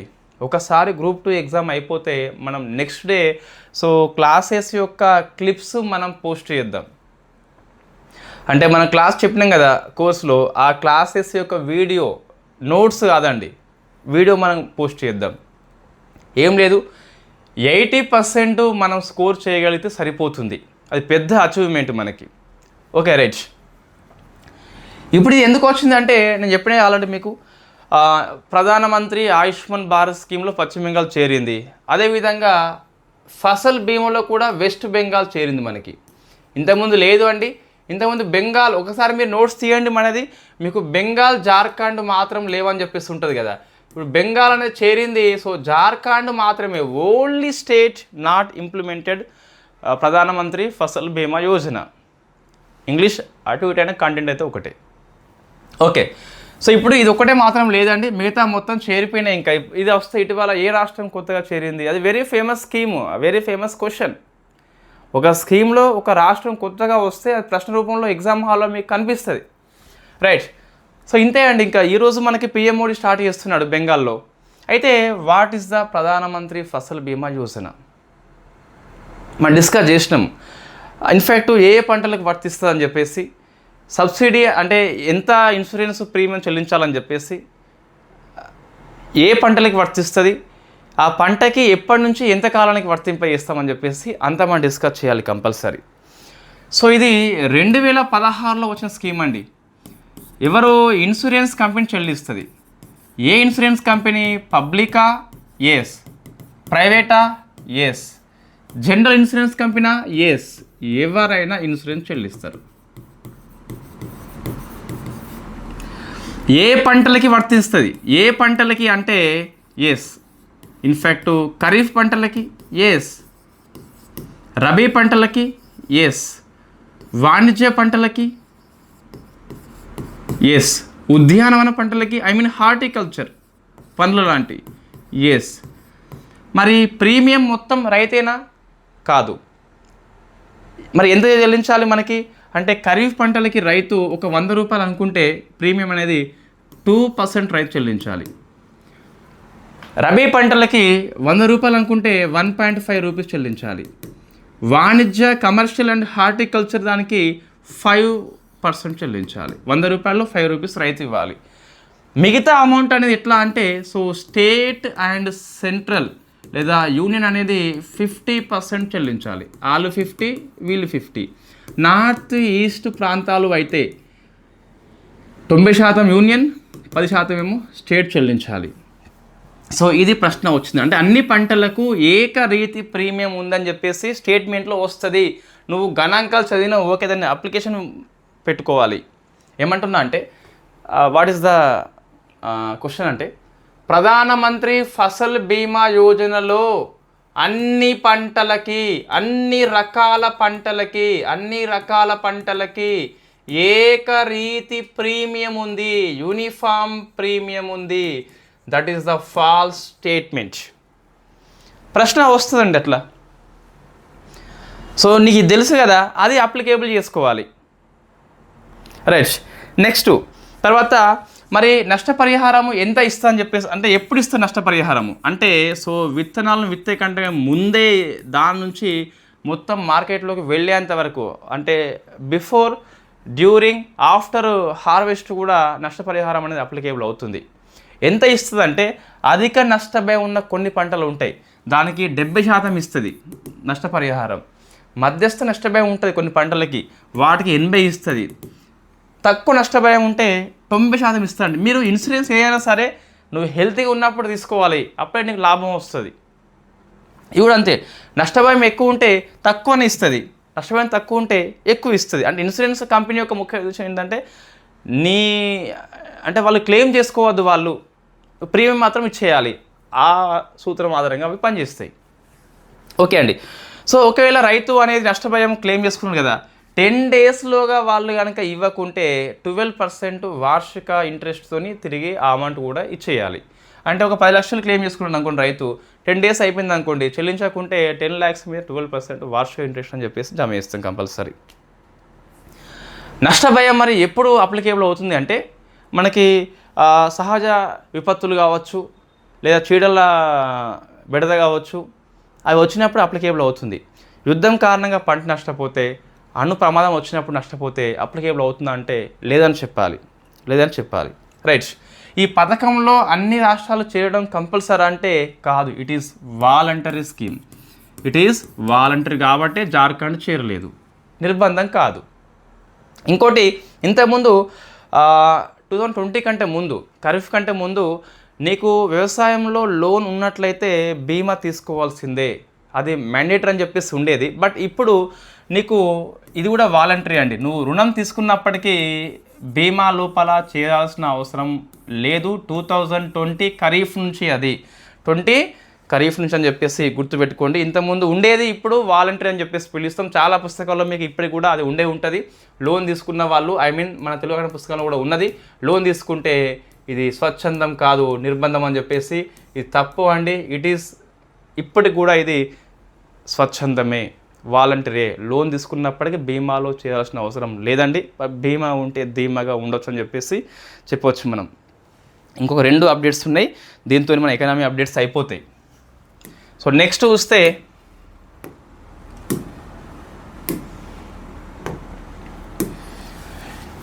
న్యూ డెవలప్మెంట్ బ్యాంకులో 10వ దేశంగా, సో 10వ దేశం నెంబర్ ప్లస్ సెంట్రల్ ఆసియా లోపల ఫస్ట్ కంట్రీగా ఉజ్బెకిస్తాన్ వచ్చింది. సో మనకి లాస్ట్ ఇయరే ఉజ్బెకిస్తాన్ అనేది ఆమోదించింది, కానీ అధికారికంగా మెంబర్షిప్ కాలేదు, ఇప్పుడు వచ్చింది.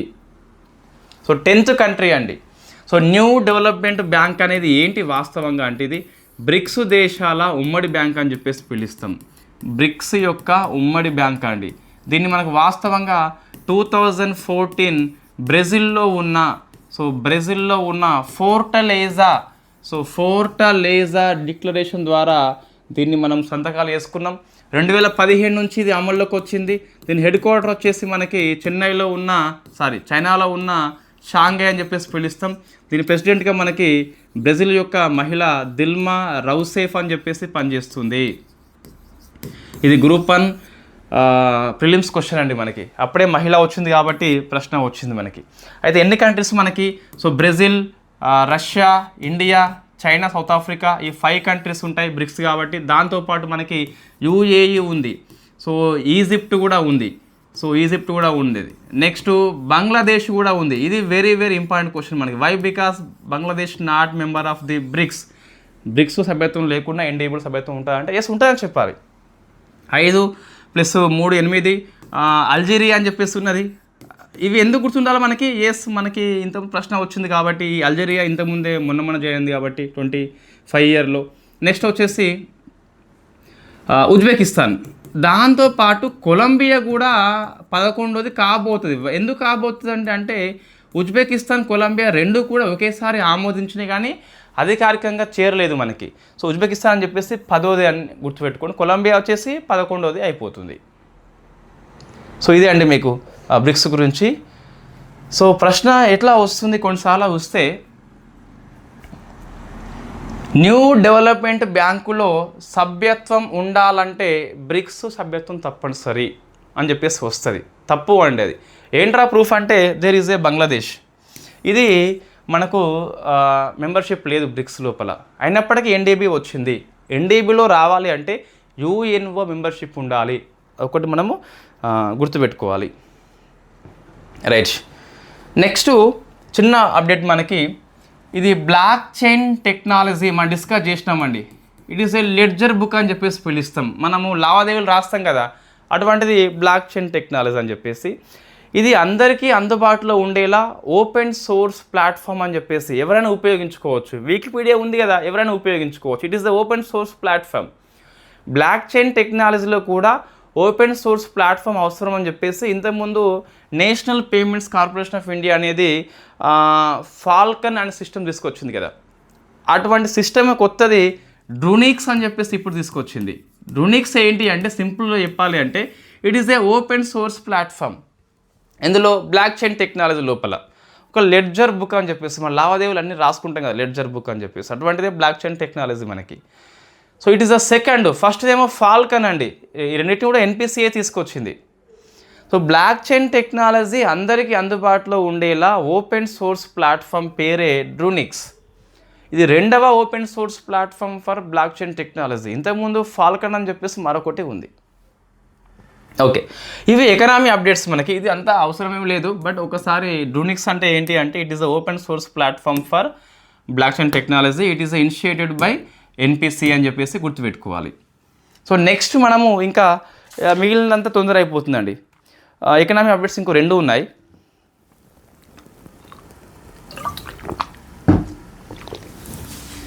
సో ఇండియా ఉన్ను UK, I mean England, so ఇవి సిఈటిఏ అనేది అమల్లోకి వచ్చింది. So comprehensive economic trade agreement అని చెప్పేసి 2026 జూలై 15 నుంచి అమల్లోకి వస్తుందట. సో జూలై 15 నుంచి అమల్లోకి వస్తుంది. ఈ డేట్స్ కొంచెం గుర్తుపెట్టుకోండి. మీ ఎగ్జామ్ సెప్టెంబర్ 15 నోటిఫికేషన్ అంటే నవంబర్లో ఎగ్జామ్ ఉంటుంది కాబట్టి ఈ డేట్స్ మనకి అవసరం ఉంటాయి.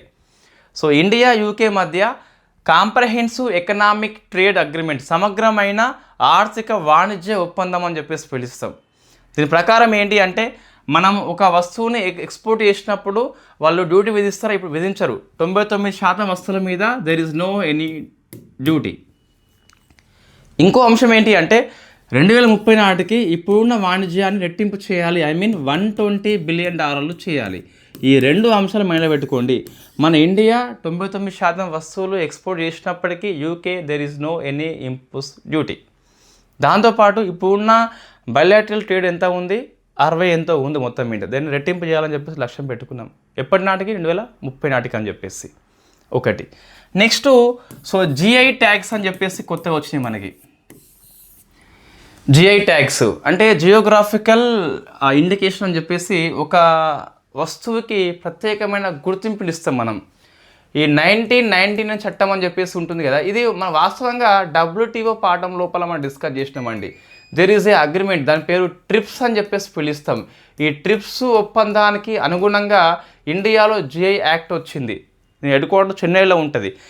దేశవ్యాప్తంగా ఉన్న పంటలు కావచ్చు లేదా కళలు కావచ్చు ఆ ప్రాంతానికే పరిమితం అయితే దానికి ఒక గుర్తింపు ఇస్తుంది, ఒక పేటెంట్ హక్కు వస్తుంది. అదే జిఐ ట్యాగ్ అని చెప్పేసి పిలుస్తాం. ఫర్ ఎగ్జాంపుల్ సబ్జెక్ట్ వైజ్ అప్డేట్స్కి మనకు జిఐ ట్యాగ్ ఇవ్వచ్చు. ఎంతమంది చేసినా దీన్ని స్టార్ట్ చేసింది మనము. సో ఇన్ఫ్యాక్ట్ ఈ polity updates year wise, economy updates ఇది మీకు ఈ గ్రూప్ 2కి బాగా పనికి వస్తుందండి. మనము ఈ జూన్ మాసం అయిపోయిన తర్వాత 2025 నుంచి 26 జూన్ వరకు 18 మాసాల సబ్జెక్ట్ అప్డేట్స్ మనము వివిధ కోర్సులు ఏవైతే ఉన్నాయో అందులో చేస్తాం. దానివల్ల మీకు మళ్ళీ రివిజన్ అవుతుంది. ఫర్ ఎగ్జాంపుల్ మీకు ఎకనామిక్ కోర్సులో ఫస్ట్ పాఠం ఏముంది, ట్యాక్సేషన్ అని చెప్పేసి ఉన్నది కదా, ట్యాక్సేషన్. అందులో ప్రత్యక్ష పన్నులు ఉన్నది కదా, అందులో ఐటీ ఉందా, సో ఐటీలో వచ్చిన మార్పులు అని చెప్పేసి మనం డిస్కస్ చేస్తాం. దీనివల్ల నీకు సిలబస్ రివిజన్ అవుతుంది, అప్డేట్స్ అందుతాయి. It is a great and important initiative for aspirants. Right, మీకు ఇది జూలై 15 నుంచి స్టార్ట్ అవుతుందండి. అన్ని అప్డేట్స్ స్టార్ట్ అవుతాయి జూలై 15 లోపు. మీకు ఏదైతే కోర్సుల యొక్క రిమైనింగ్ టాపిక్స్ ఉన్నాయో ఎస్ఎన్టీ లోపల అన్నీ పూర్తయిన తర్వాత జూలై 15 నుంచి ఎట్టి పరిస్థితుల్లో మీకు ఆగస్టు 15 నాటికి లేదా ఆగస్టు 31 నాటికి అన్ని అప్డేట్స్ సేమ్ సిలబస్ వైజ్ మళ్ళీ అప్డేట్స్ ఏవైతే వస్తాయో అవన్నీ మనం డిస్కస్ చేద్దాం. మరి బాగా అప్డేట్స్ ఎకనామీలో మాత్రమే ఉన్నాయి. పాలిటీలో ఏముంటాయి మీకు అప్డేట్స్ చాలా తక్కువ ఉంటాయి.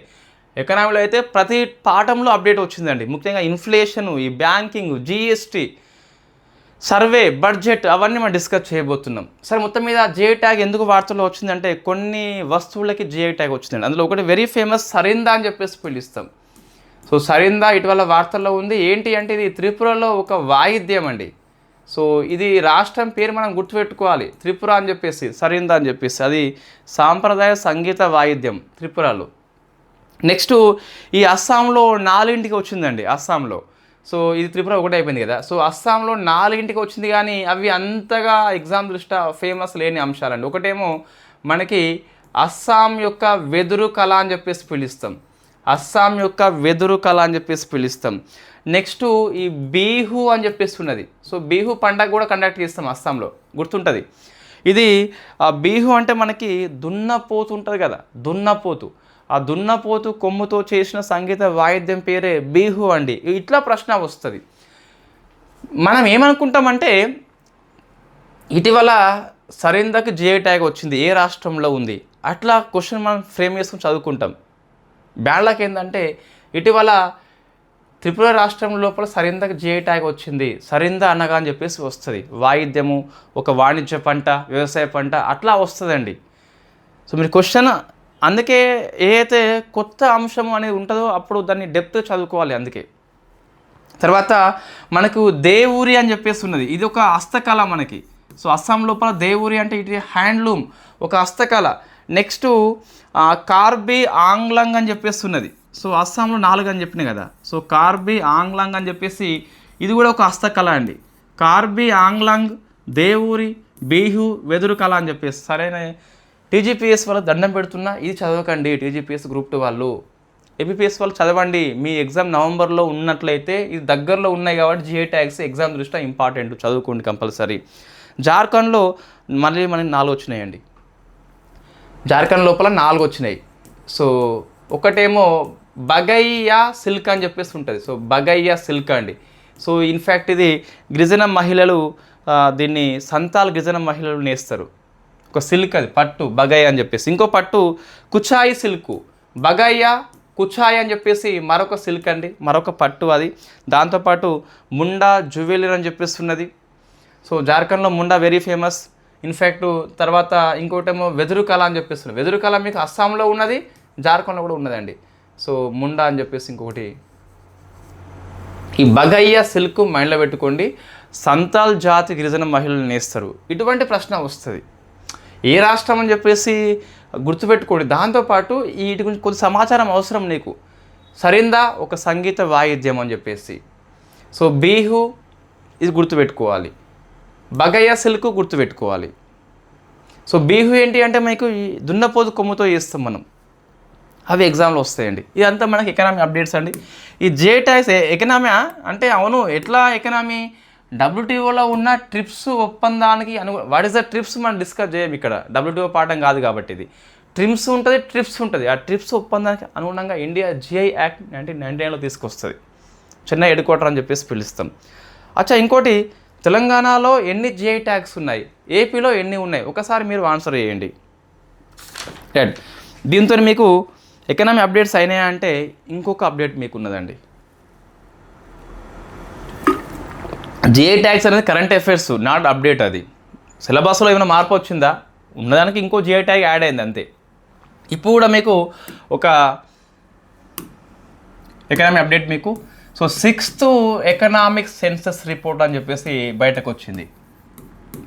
6th ఎకనామిక్ సెన్సస్ రిపోర్టు, 6వ ఆర్థిక గణన అని చెప్పేసి పిలుస్తాం దీన్ని. Ministry of statistics programme implementation వాళ్ళు ఇస్తారు ఎవ్రీ ఇయర్, ఏం కాదు. ఫస్ట్ది 1977లో వచ్చింది, ఇది ఫస్ట్ది అండి. 77, ఎస్. సెకండ్ 1980లో వచ్చింది. థర్డ్ది 1990లో వచ్చింది.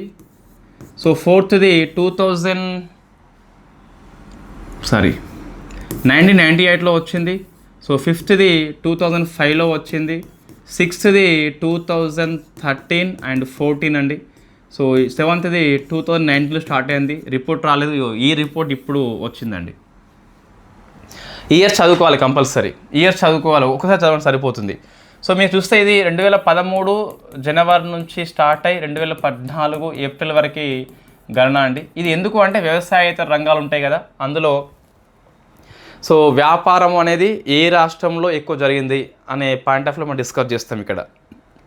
రైట్, ఫస్ట్ వ్యాపార సంస్థలు చూస్తే, సో వ్యాపార సంస్థల పరంగా నేను చెప్పేది వ్యవసాయ కాకుండా ఇతర రంగాల్లో వ్యాపార సంస్థలు ఏ రాష్ట్రంలో ఎక్కువ అని అట్లా ప్రశ్న వస్తుంది.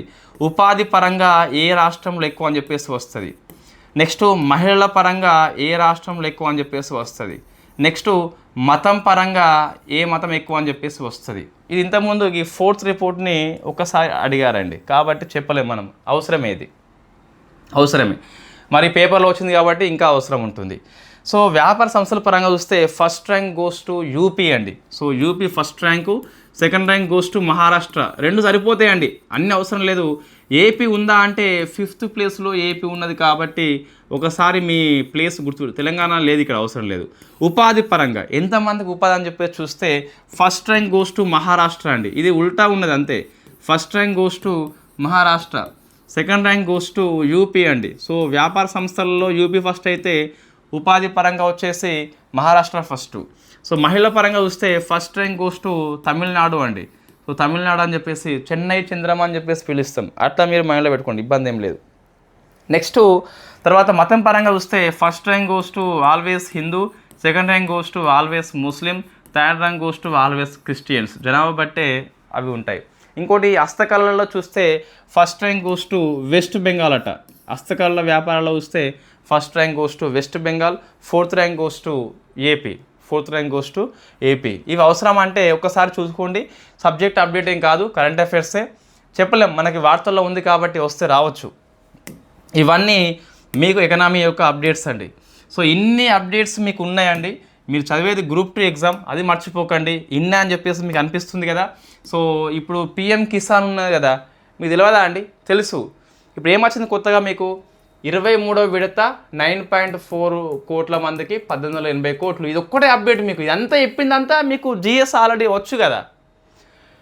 ప్రధానమంత్రి ఫసల్ బీమా యోజన మీకు తెలియదా అంటే తెలుసు. వెస్ట్ బెంగాల్ కొత్తగా వచ్చింది, జార్ఖండ్ రాలేదు, అంతే. మిగతా అంతా మీకు తెలిసిందే కదా. వేరియబుల్ రెపో రేటు ఎన్నిసార్లు? 27 సార్లు మనం డిస్కస్ చేసినాం. ఇప్పుడు ఇంకో విడత వచ్చింది అంతే. న్యూ డెవలప్మెంట్ బ్యాంక్ మీకు తెలియదా అండి? తెలుసు. 2014 ఫోటో లేదా అని 15 అమల్లోకి వచ్చింది. షాంగే దిల్మా రౌసేఫా తెలియదా మీకు? తెలుసు. ఇది జస్ట్ వాటికి ఇప్పుడు మీకు లెంత్ అనిపిస్తుంది. ఎందుకు అనిపిస్తుంది? నువ్వు స్టాటిక్ పోర్షన్ చదవలేదు. అప్డేట్స్ని ఇది ఓన్లీ అప్డేట్స్ చదివేటప్పుడే చదివితే పెద్దగా అనిపిస్తుంది. నువ్వు ఆల్రెడీ స్టాటిక్ పోర్షన్ పూర్తి చేసుకొని ఉంటే 2024 జూన్లో ఎకనామీ అనేది అయిపోయింది. ఓన్లీ బ్యాంకింగ్ పాఠం మొన్న మనం పూర్తి చేసినాం, కానీ ఒకటే పాఠం ఆపేసినాం. అది మీకు ఎందుకు ఆపినాం అంటే తెలంగాణ వాళ్ళకి 25 జూన్లో తెలంగాణ వాళ్ళకి గ్రూప్ 2 సిలబస్ కమిటీ నియమించారు. దళితంగా రిపోర్ట్ ఇవ్వలేదు. బ్యాంకింగ్ ఉంటుందా మనకి డౌట్ఫుల్ కాబట్టి ఆపేసినాం, కానీ ఇంకా రిపోర్ట్ వస్తలేదు మీకు. సో మీరు స్టార్టింగ్ పోర్షన్ ఫస్ట్ పూర్తి చేయండి. అప్డేట్స్ విషయంలో హనీ జేఎస్ ఫాలోవర్స్ ఎప్పుడు కూడా చింతవద్దు. సో మనం మళ్ళీ సబ్జెక్ట్ అప్డేట్స్ చేస్తాము, మళ్ళీ chapter wise sub topic wise చేస్తాం మనం.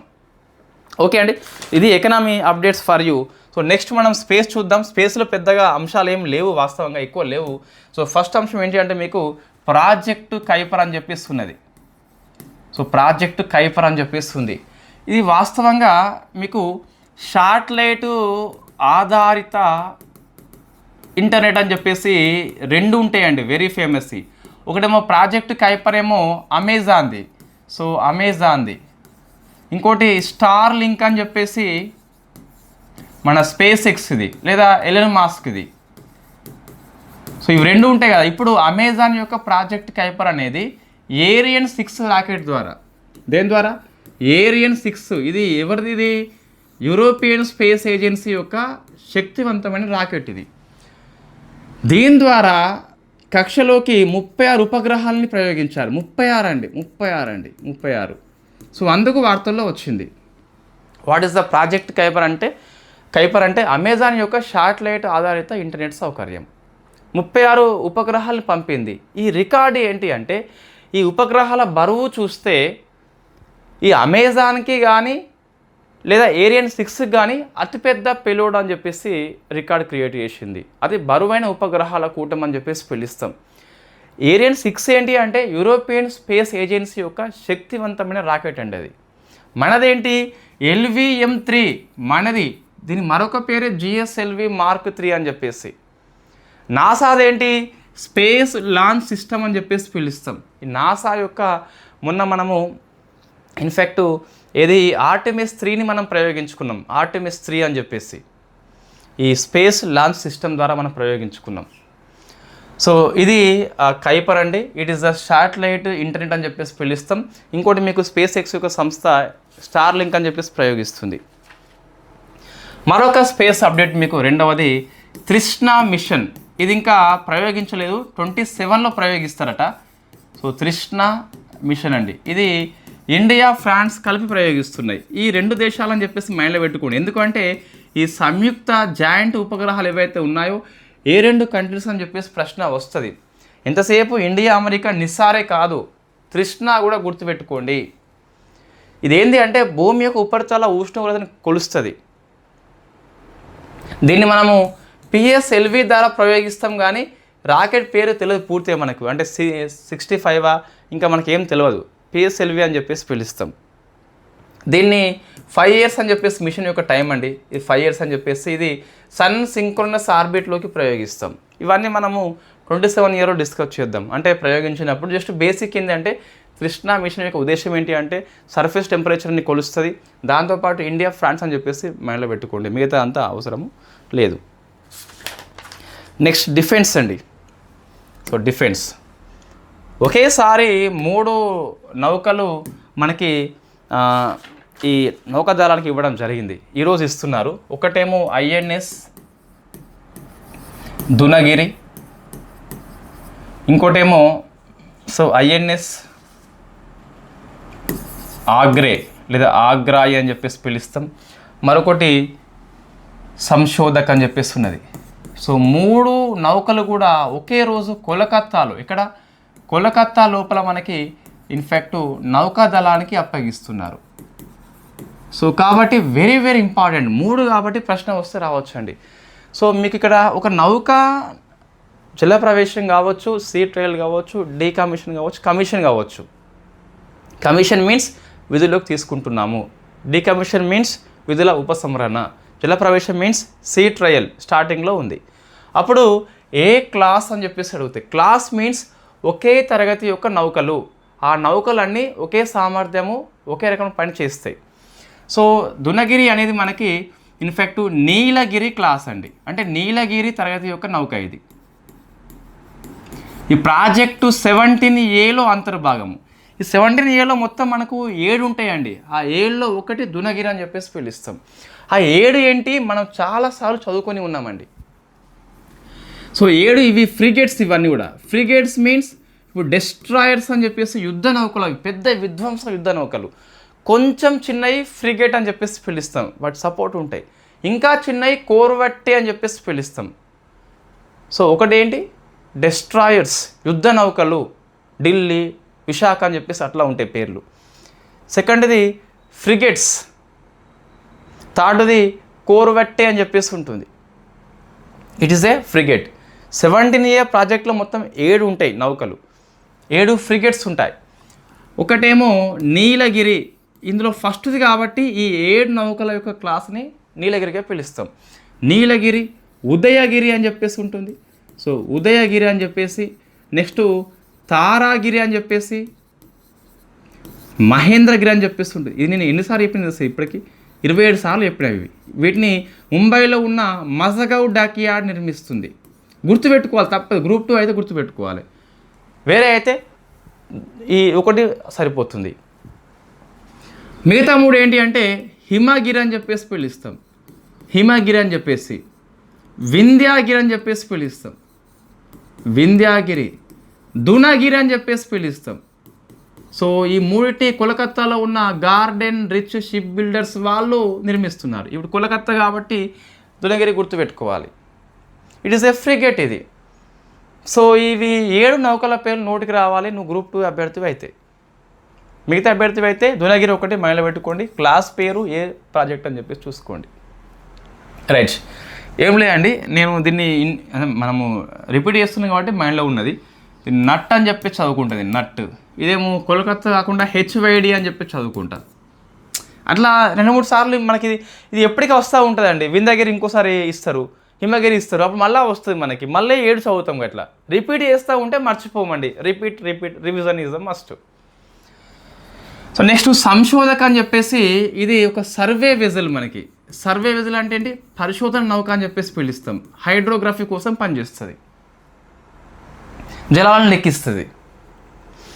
సో ఇది సందాయక్ క్లాస్ అండి, సందాయక్ క్లాస్ అని చెప్పేసి ఉంటుంది. అంటే అది ఫస్ట్ది అన్నట్టు అందులో. సో ఈ సందాయక్ ఫస్ట్ది, నిర్దేశక్ అని చెప్పేసి సెకండ్ది, నిర్దేశకు, ఇక్షక్ అని చెప్పేసి థర్డ్ది, ఫోర్త్ ఏమో సంశోధక్ అని చెప్పేసి ఉన్నది. నువ్వు గ్రూప్ 2 అయితే గుర్తుపెట్టుకోవాలి తప్పది. అచ్చా, ఇంకోటి ఇందులో ఇక్షక్ యొక్క స్పెషల్ ఏంటి అంటే, ఈ సర్వే వెజల్లో ఈ మహిళల కోసము స్పెషల్ ఫెసిలిటీ ఉన్న తొలి సర్వే వెజల్గా పిలుస్తాం. మహిళల కోసం special facilities are there. Next ఈ ఆగ్రే ఉంది కదా, సో ఇది అర్నాల క్లాస్ అండి. ఇది ఎన్నో అని చెప్పేసి మనకి ఏం లేదు. సో అర్నాల క్లాస్ అని చెప్పేసి పిలుస్తాం. దీంట్లో అర్నోల్ ఉంటుంది, అన్రోత్ ఉంటుంది, అంజదీప్ ఉంటుంది, అభయ్ ఉంటుంది, అక్షయ్ ఉంటుంది. ఇప్పుడు వచ్చేసి ఆగ్రే అని చెప్పేసి పిలుస్తాం.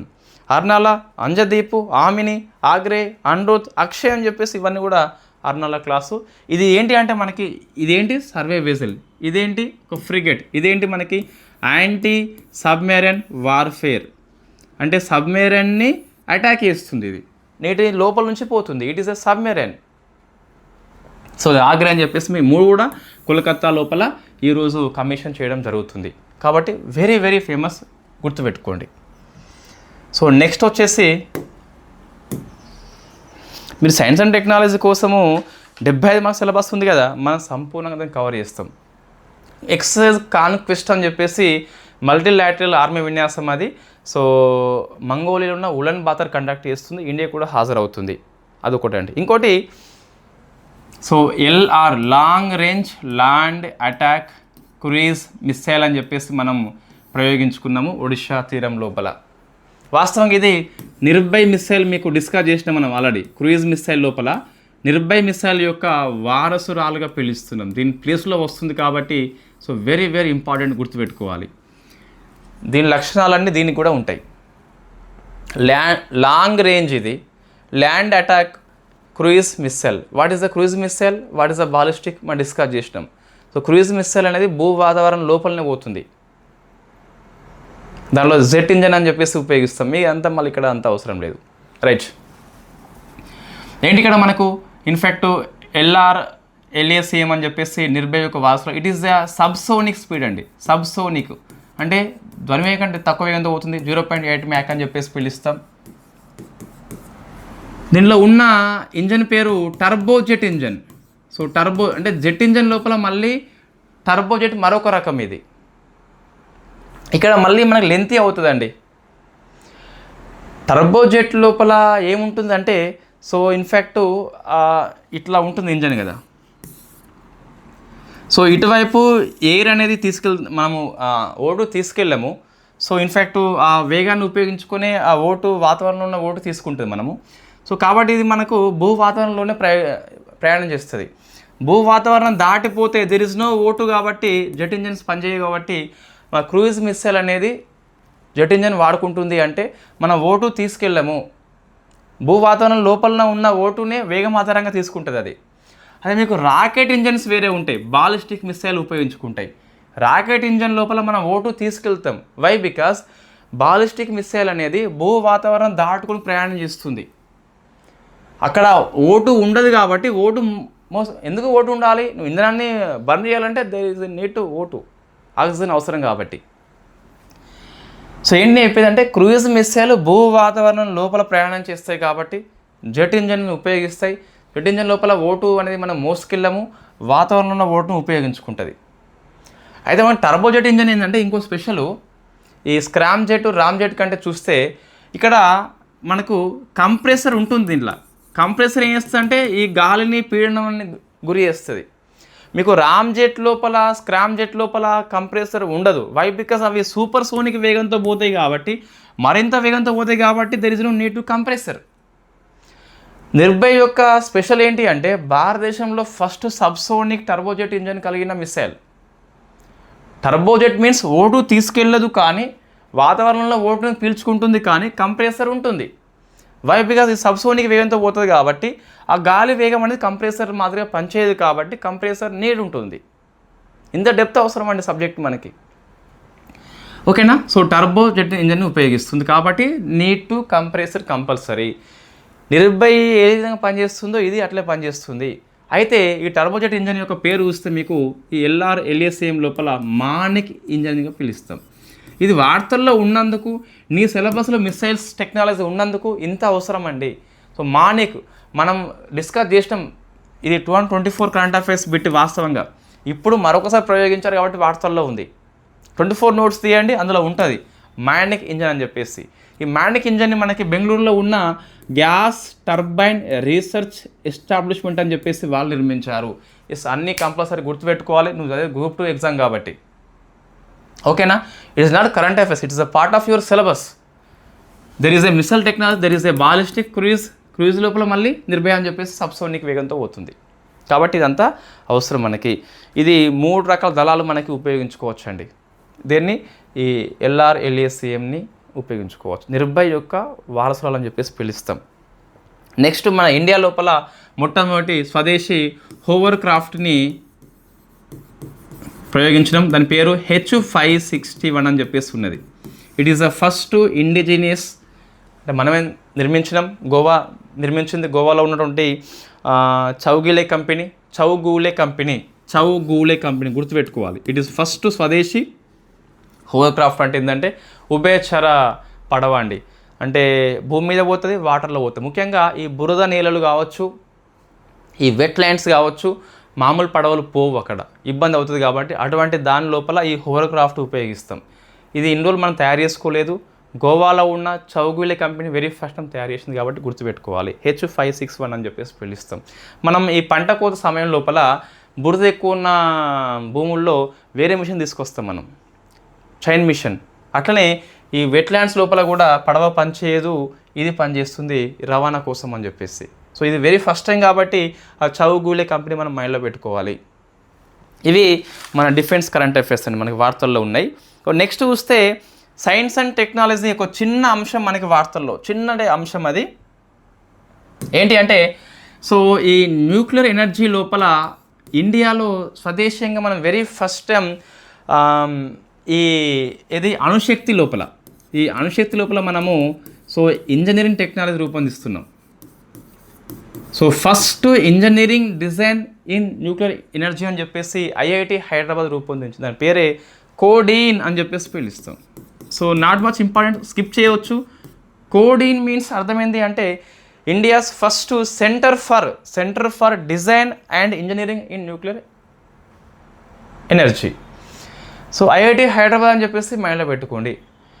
అణుశక్తి విషయంలో ఇంజనీరింగ్ నైపుణ్యాన్ని వెరీ ఫస్ట్ టైం మనం తీసుకొస్తున్నమాట IIT హైదరాబాద్ అని చెప్పేసి. ఇది SNTలో ఉన్న అప్డేట్స్ మనకి. సో నెక్స్ట్ ఏంటి అంటే మిగతా అంశాలు అంతగా అవసరమని చెప్పాలి, బట్ ఇంత ఫేమస్ కాదు. ఒక 2 అంశాలు మనకి వెరీ ఫేమస్ ఉన్నాయి. ఈ పర్యావరణ అంశాల లోపల ఒక 2 minutes ఆగి మనం డిస్కస్ చేద్దాం.